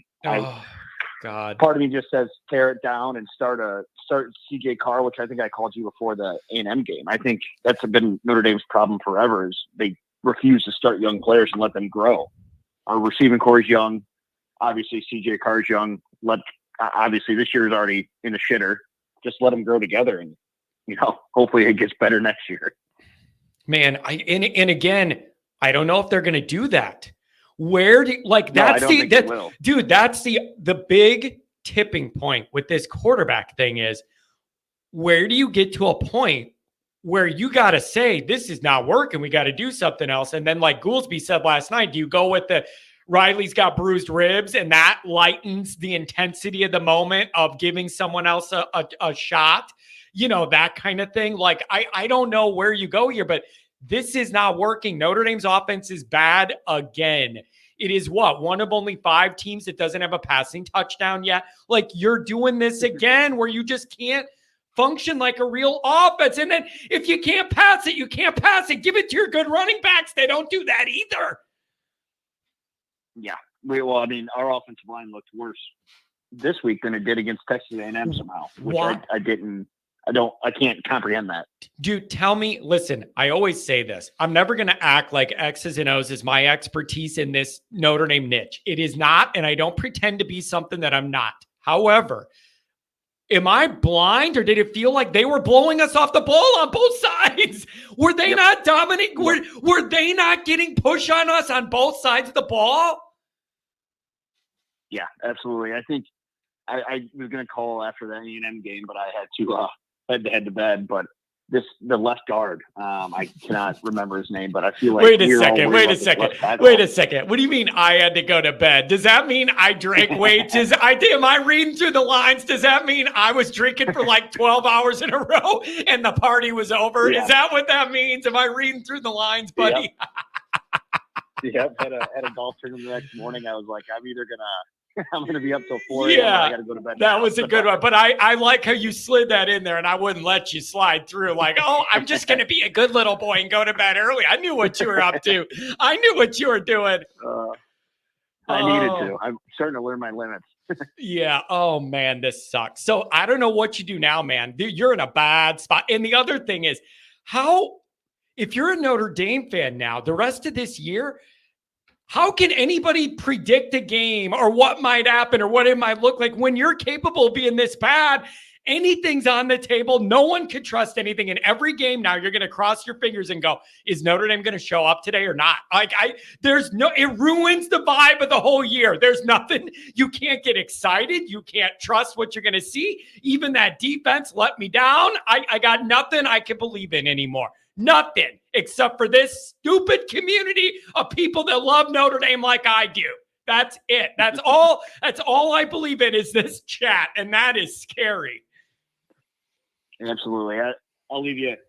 I'll let you get to the next call, but I will say it starts this weekend. I mean, we have to beat Purdue convincingly. I work with way too many Purdue alum to listen to them for the next year. So we got to win this one or I'm going to have to quit my job. There you go. Don't let Notre Dame make you homeless. You're going to be doing a lot of drinking and being under a bridge here in Greater Kankakee County or something, buddy. All right, hang in there.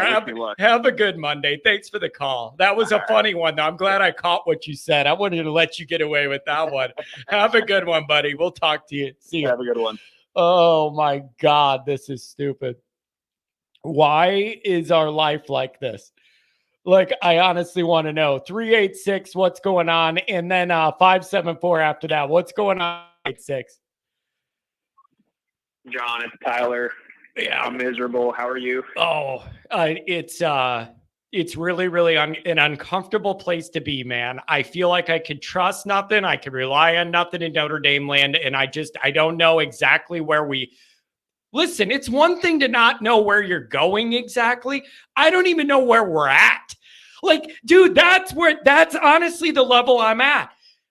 Nobody knows the way out of this. I don't even know if I know the exact scoreboard of the moment we're in right now. I'm not even sure if I understand where the reality of that is within the catacombs of Notre Dame. I don't know.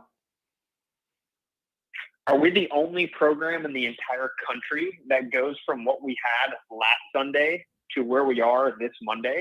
Like, it has to be only us. It's only us. It's so Notre Dame-y. My whole life. Being 40, I'll be 40 in a few weeks.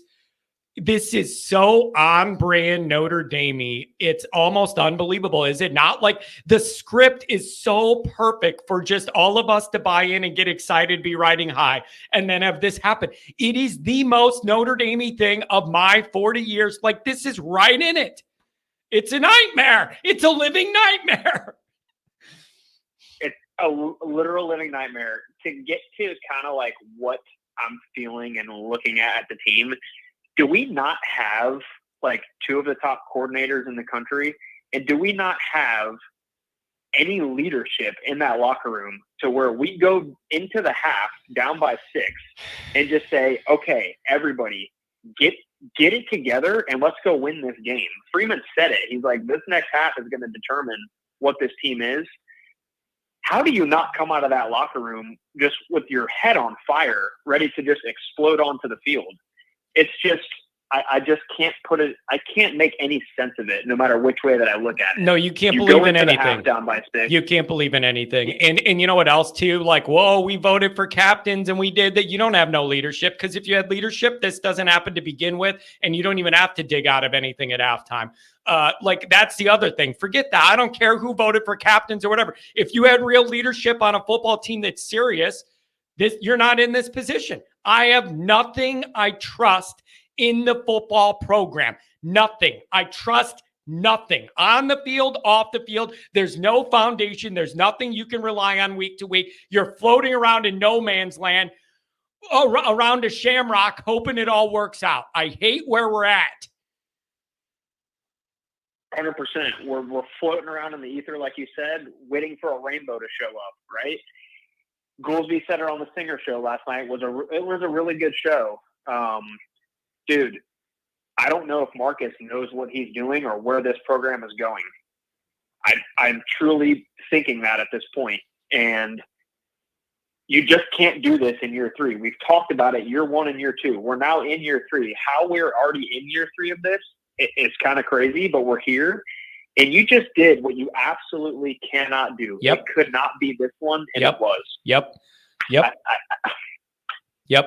I can't believe there are people asking me, multiple people emailed me, messaged me, put it in the chat Saturday asking, is this loss worse than Marshall or is Marshall worse? This loss is 100 times worse than Marshall. You're in year 3 and you're number 5 in the country. This is so much worse. Are you kidding? It's 10 times worse. You just came off literally what we were calling a program-changing game, right? Like Marcus is solidifying his flag. He's got control of this thing. He made the right move at QB to the complete opposite of that, right? But where I think this leads into big, big issues, if he survives, I think he's going to survive this year no matter what happens. But he set himself so far back going after Hartman and then now going after Riley, because now we almost can't play Carr or Minchie because Freeman's, in a sense, fighting for his job. So we can't even get those guys going. See, that's the problem. Right? That you're stuck. You're right in the middle. Dude, you're between a rock and a hard place, because even if they feel like Riley Leonard isn't doing exactly what they want, then if you start a guy with less experience, there's risk there too. There's no easy way out of this position. You just couldn't get in it to begin with. That's the only answer. And it's a joke, because what are we doing? We're 2 games in. It's September 9th. We're already thinking, well, we just got to salvage this season and look to next year. How do we go from last week to now, okay, now we're already thinking, how do we build this thing for the next year? My whole issue with this is Freeman set himself back getting these transfer portal QBs. We could have had a solidified starter with rhythm in the offense, whatever that might be, right? But now what do we do? Go into next season with Steve as the presumptive starter if Minchie or Carr stay and don't beat him out? I mean, come on, man. It is extremely frustrating. Big picture, small picture, across the board. It's just frustrating. But dude, how does Denbrock? Let's just get to like what's happening right now. Denbrock, do they not have eyes on the game? Like, do you not see your stud number 1 offensive player hurdle a guy to give you the lead, and then you just completely abandon that? You don't think that JD Price is sitting on the sideline just angry about 4 carries in a whole game? It's absurd. It's malpractice from the coaches. I just don't get it. Yeah, I can't. There's no easy way out of this, man, because you don't like. There's nowhere to start. Like, there's just nothing to grab. There's nothing you can rely on. And I just don't know how you begin to like get yourself up from this when you don't even know. You can't even grab onto anything and feel good about it at all. Like, this is just the one it couldn't be. And I struggle with the idea that last week was a signature win for Freeman and a program win. Is this a signature program loss then? And the loss, the catastrophic nature of this outweighs the plus side so much. Like, do you see it that way? That you have a really high win and a really low loss? Do they balance each other out? Or is this so catastrophic it outweighs on the negative, all the benefit you had on the positive? Do you get what I'm asking about how those are weighted?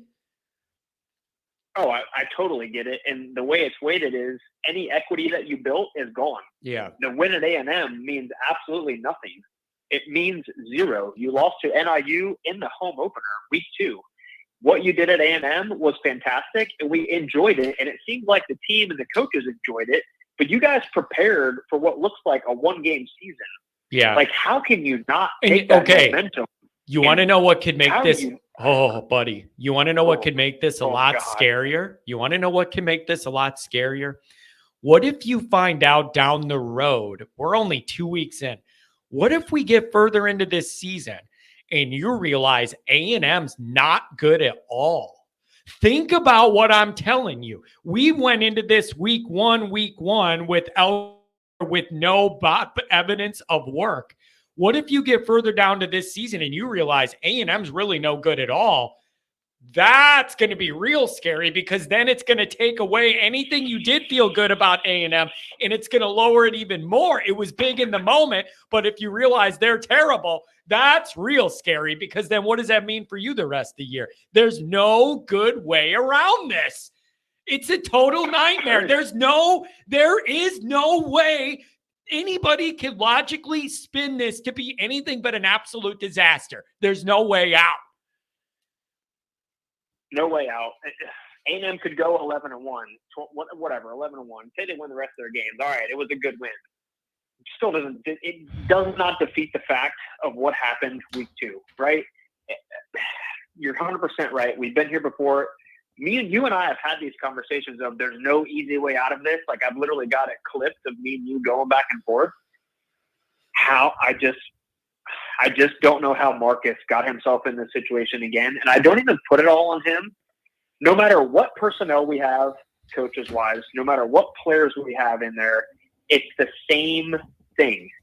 Like, we talked about when Freeman got the job of, okay, we want to see this be different. We talked about it when Denbrock got the job. Okay, it's going to be different. Why can it not be different? Why do we look so high school compared to all these other programs that aren't even on the same stature as us or what we think, right? Why do we look so elementary?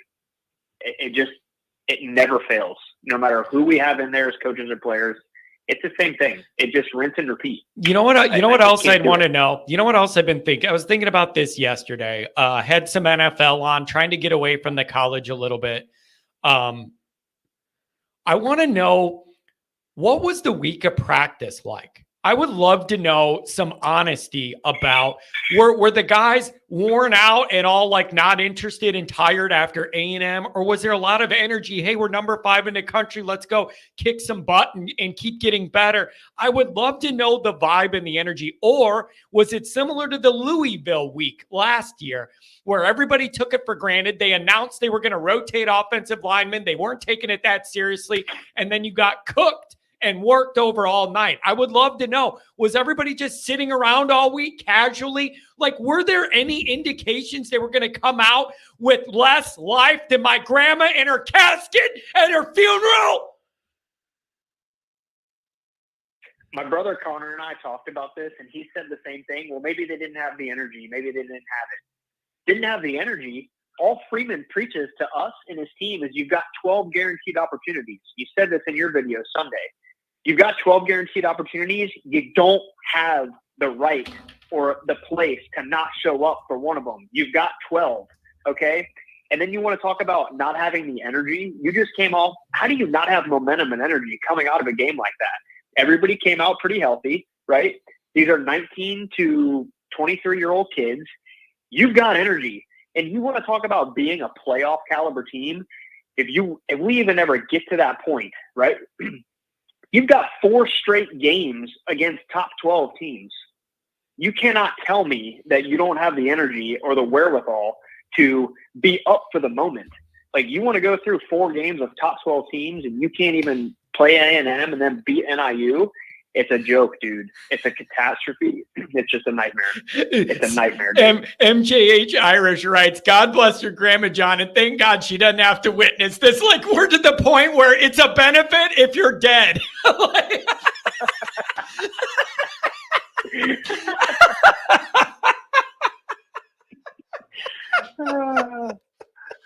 I think I'm losing my mind, but we're literally to the point where you're better off if you're dead than if you're alive and you're watching Notre Dame.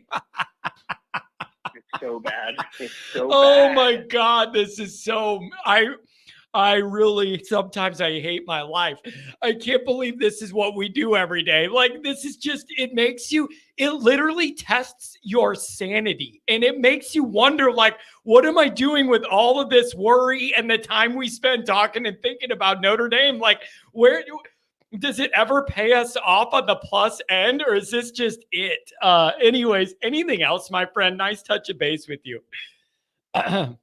Good touch and base, man. I mean, At the end of the day, we can only just be miserable together in this community. I hope we can turn it around, right? Like, I want Freeman to do well, and I still somewhat believe in him, but that belief is dwindling. And I think that's the case for all of us. Yeah, it's really, really tough. And so you're backed into a corner now, and you got to figure out a lot very, very quickly. Hey, thanks for the call, buddy. Hang in there, okay? Talk to you soon. Later. Have a good week. What people are saying, Freeman's presser is at 11. It would be 11:30 my time. So we'll go right up until a couple minutes before that. And then people want to go see whatever he's going to say that nobody's going to believe or listen to anyways. The other thing is, I don't know this for a fact. From listening to some other Notre Dame shows, it feels like there's some of the media have questions about some of the protocol and the way things are being. I'm trying to phrase this very carefully. Some of the media is having some questions about the protocol and how the press is being navigated and handled this year. I don't know what's going on with that, but I've seen multiple Notre Dame beat guys that are in that room have questions about that. I don't know what's going on. This is going to be wild. This is going to be wild. I don't know what the deal is. 574, thanks for the donation. What's going on today? Hi, John. How's it going? Not well, but I at least feel good that we're in this community together and everybody's miserable together, and we're just working through it. But I'm not doing well. How are you? Oh, I'm not doing well either because I was at the game.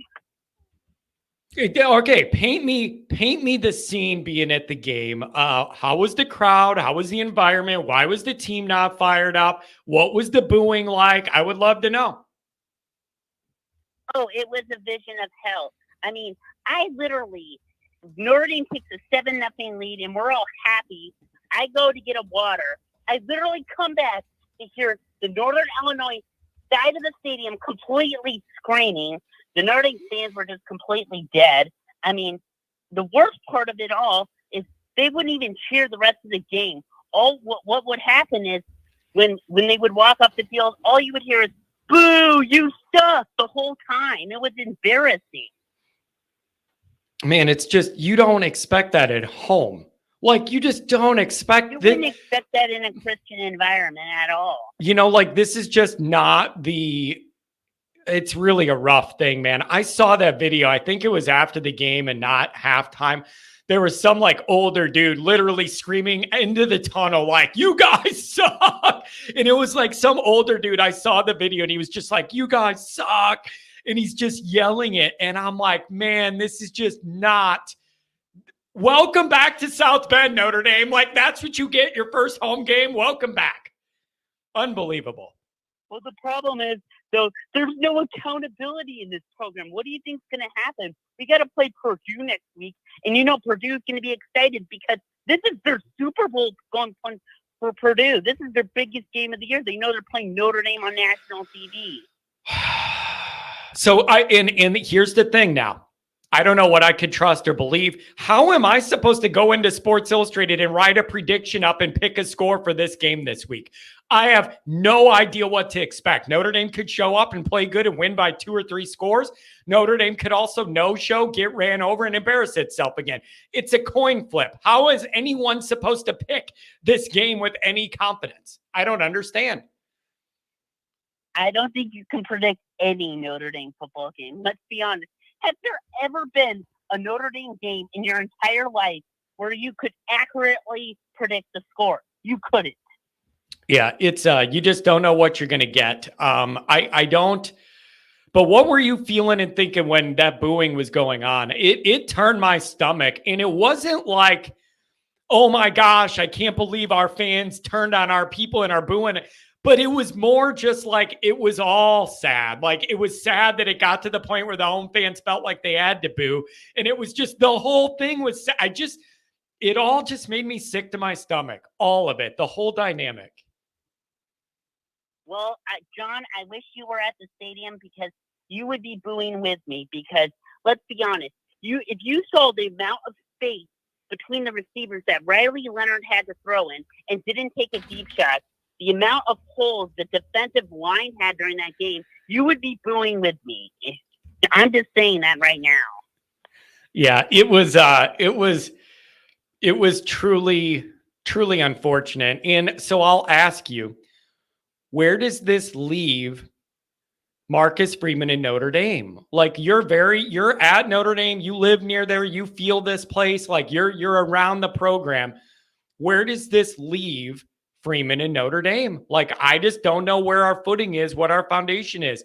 I feel like we're floating around in the ether. Where does this leave us? It leaves us in the same place right now the Chicago White Sox are. Like, don't want to be there, don't want to go to school, don't want to go to class, high on antidepressants, the whole thing. Maybe they should do that whenever they scan your ticket to go in the stadium. They give you some. I mean, most of they the give you students some. look like they're on antidepressants anyway. This is my favorite one yet. You go in, you're in line, they scan your ticket, and they give you some antidepressants and an edible to pop before you watch the game. That is the best. That's the only way. That's the only way we're gonna get through it. That stuff is sinful. I mean, seriously, the amount of, I mean, at least a nice hello would be nice. I mean, I just want to say hello and meet you. But seriously, you give me this look like you're on antidepressants, and it's like, why? I just want to be talked to and say hello. Oh my gosh, this is hilarious. You know, I gotta say, man, I am starting to feel a little better as this show goes on today because we're all in the same miserable headspace. At least we're all able to just kind of commiserate together. And I'm at least thankful that we have this community. And it makes me feel a little better to at least have this group where I know everybody feels the same way. So I don't know what you're going to get against Purdue, but I'll tell you this, no Notre Dame fans excited for this game now. Everybody's sitting there and you almost don't want to watch it, but you feel obligated to watch it, but you don't want to watch it. It's the opposite of how it should feel to watch your favorite team play. It's horrible. I know. I'm more excited to watch the Notre Dame volleyball team at the Compton Family Ice Arena against Northwestern than to watch Notre Dame play Purdue. And that, to me, is the most insulting of these things. Oh, man. It's just so many of us feel so strongly and want to support Notre Dame so much and give so much of our energy and our thought and our finances and our time and our effort to trying to like support this. Man, you got my apologies to the people who paid $200 for the Florida State game. Right. I can't believe you guys paid $200 for FSU in prime time in November. That was a mistake.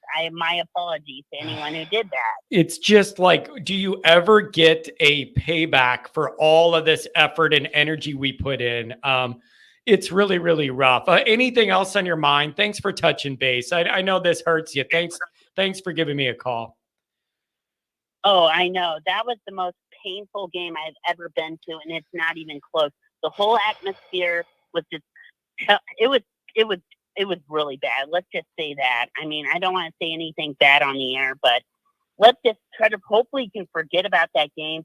I mean, all I want to do is just win some games before the season's over with, but man, this is just a bad situation all around. I can't even look forward to the next 3 years because of this game. Yeah, it's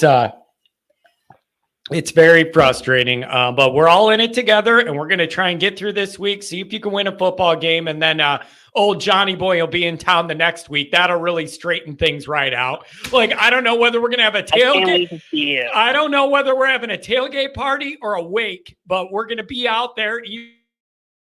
I don't know whether it's whatever. It might be a funeral, but we'll be there together at least. Take care, my friend. Try and have a good week. Okay, hang in there.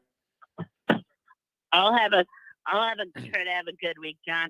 Hope to see you at the tailgate. Hopefully, that's a much better game to go to. Man, I really hope so. And we'll see you there. Make sure you swing by. Have a good one.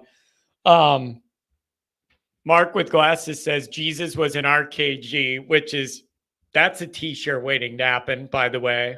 That's a t-shirt waiting to happen. Look at this. I want a comfort dog from the Ushers when I come to the Louisville game. Oh, man. Yeah, the Louisville game. I don't know. If we're going to play the way we play, look out for that. Look out for that. $2 holler from John Massey. 859, you're up on the line. What's going on, my friend? There you go. You're up. What's up? Hey, John. What's going on? I don't know. I mean, we're just trying to feel our way through this and kind of find our footing here of the realities of the situation. And it's a challenge. I really don't know what you have to lean back on here. I'm at a little bit of a loss. What can you rely on? Where do you go from here? Well, I'm also John. I called your chat the other day, and then you guys answered a few of my questions in the Patreon show. My YouTube name was like Lil Tunchi. Yeah, there you go. Yeah, we were talking about Lil Wayne albums, right? Yeah. So I'm just gonna need to unload. I just got out of class, and just this whole weekend has been stewing. So just let me cook for a minute, and then you can go. You can go in where you want to. Okay. Is that okay? Perfect. Go ahead. All right. First of all, I don't know if you saw the press conference from Freeman after the game. He's there. We gotta look at our preparation. We got to reevaluate our preparation for the week. It's like, preparation? Dude, it's NIU. What preparation? We got blown off the ball on offense and defense. Blown off the ball. And he's talking about preparation.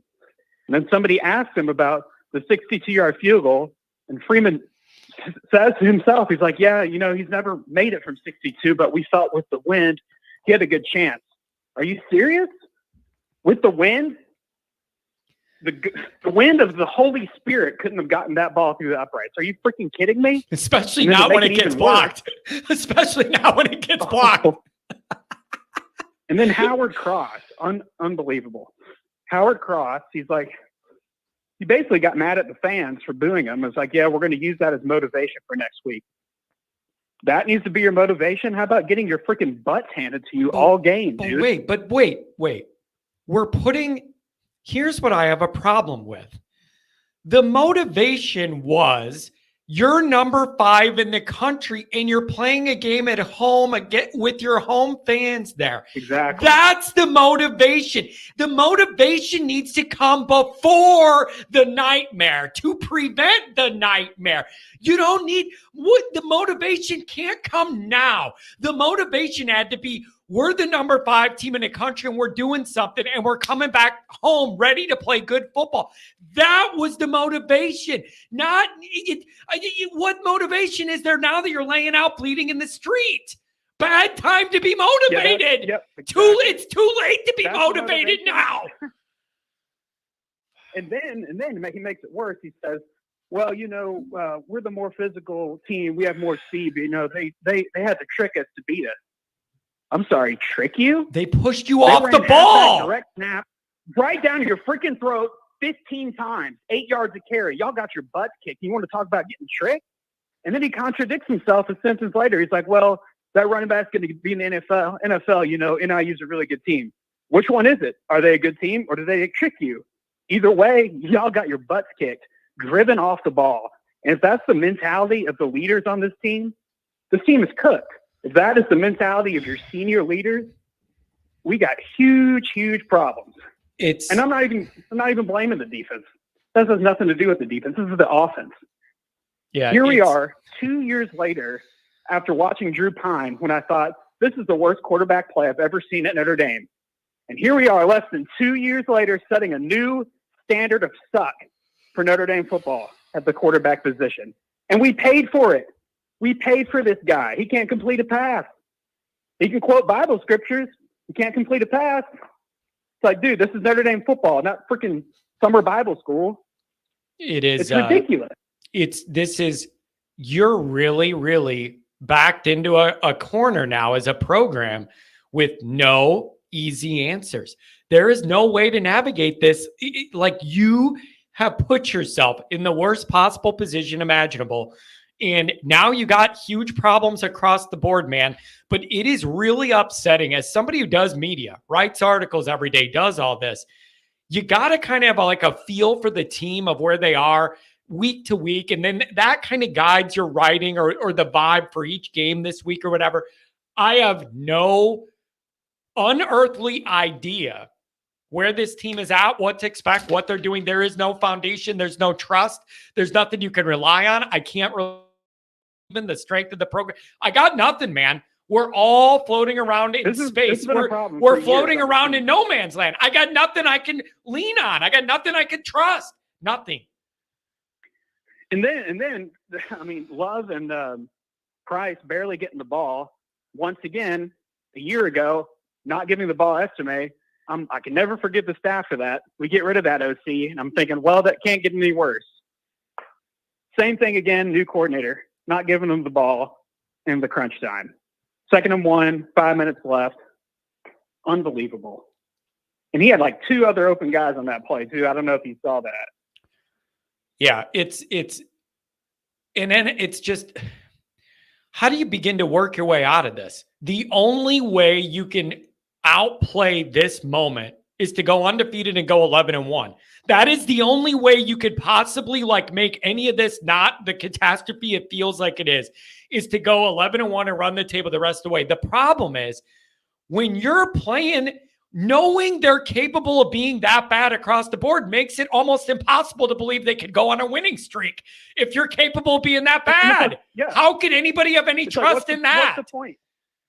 What's the point of Leonard? Oh, we got to work on our preparation. No amount of preparation is going to fix his accuracy in the next week or the next few months. What's the freaking point? He's going to be gone at the end of the year anyway. We're right back to where we start again next year. Oh. We're going to get another transfer quarterback again. It's ridiculous. Just play the freaking young guys. I'm so sick of getting transfer quarterbacks that suck. At least Hartman was handsome and dominated bad teams.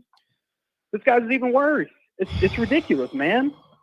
It's really, really rough. And again, if you're going to have problems in the passing game or whatever, you could always hand it to your 2 really, really exceptional running backs that I could argue are 2 of the best players on the team. And you didn't want to do that either. I don't even know what you were doing. You would think that, but I would. I mean, and it this would is the most devastating. I'm like 30 years old. This is the most devastating loss I've ever seen. Completely And fair. it's not even close. And it's way worse.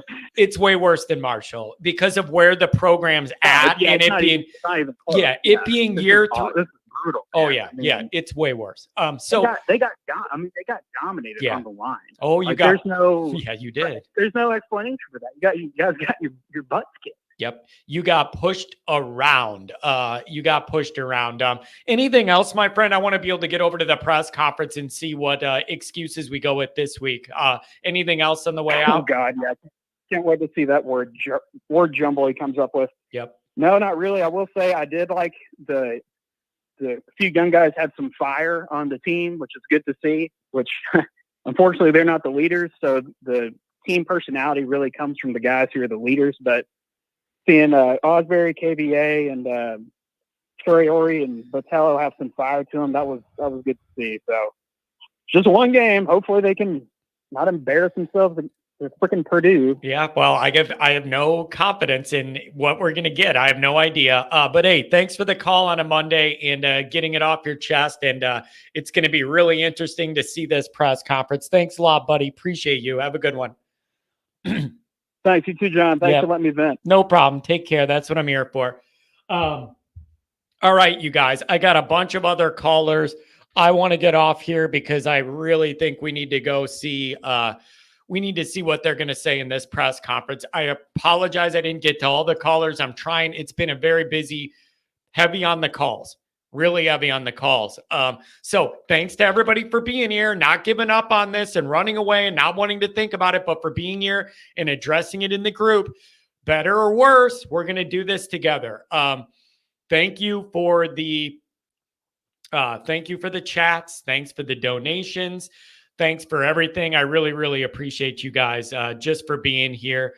I really, really do. So I do. You could run away and not want to deal with it or whatever, but you guys wanting to be here, it means a lot. So thank you.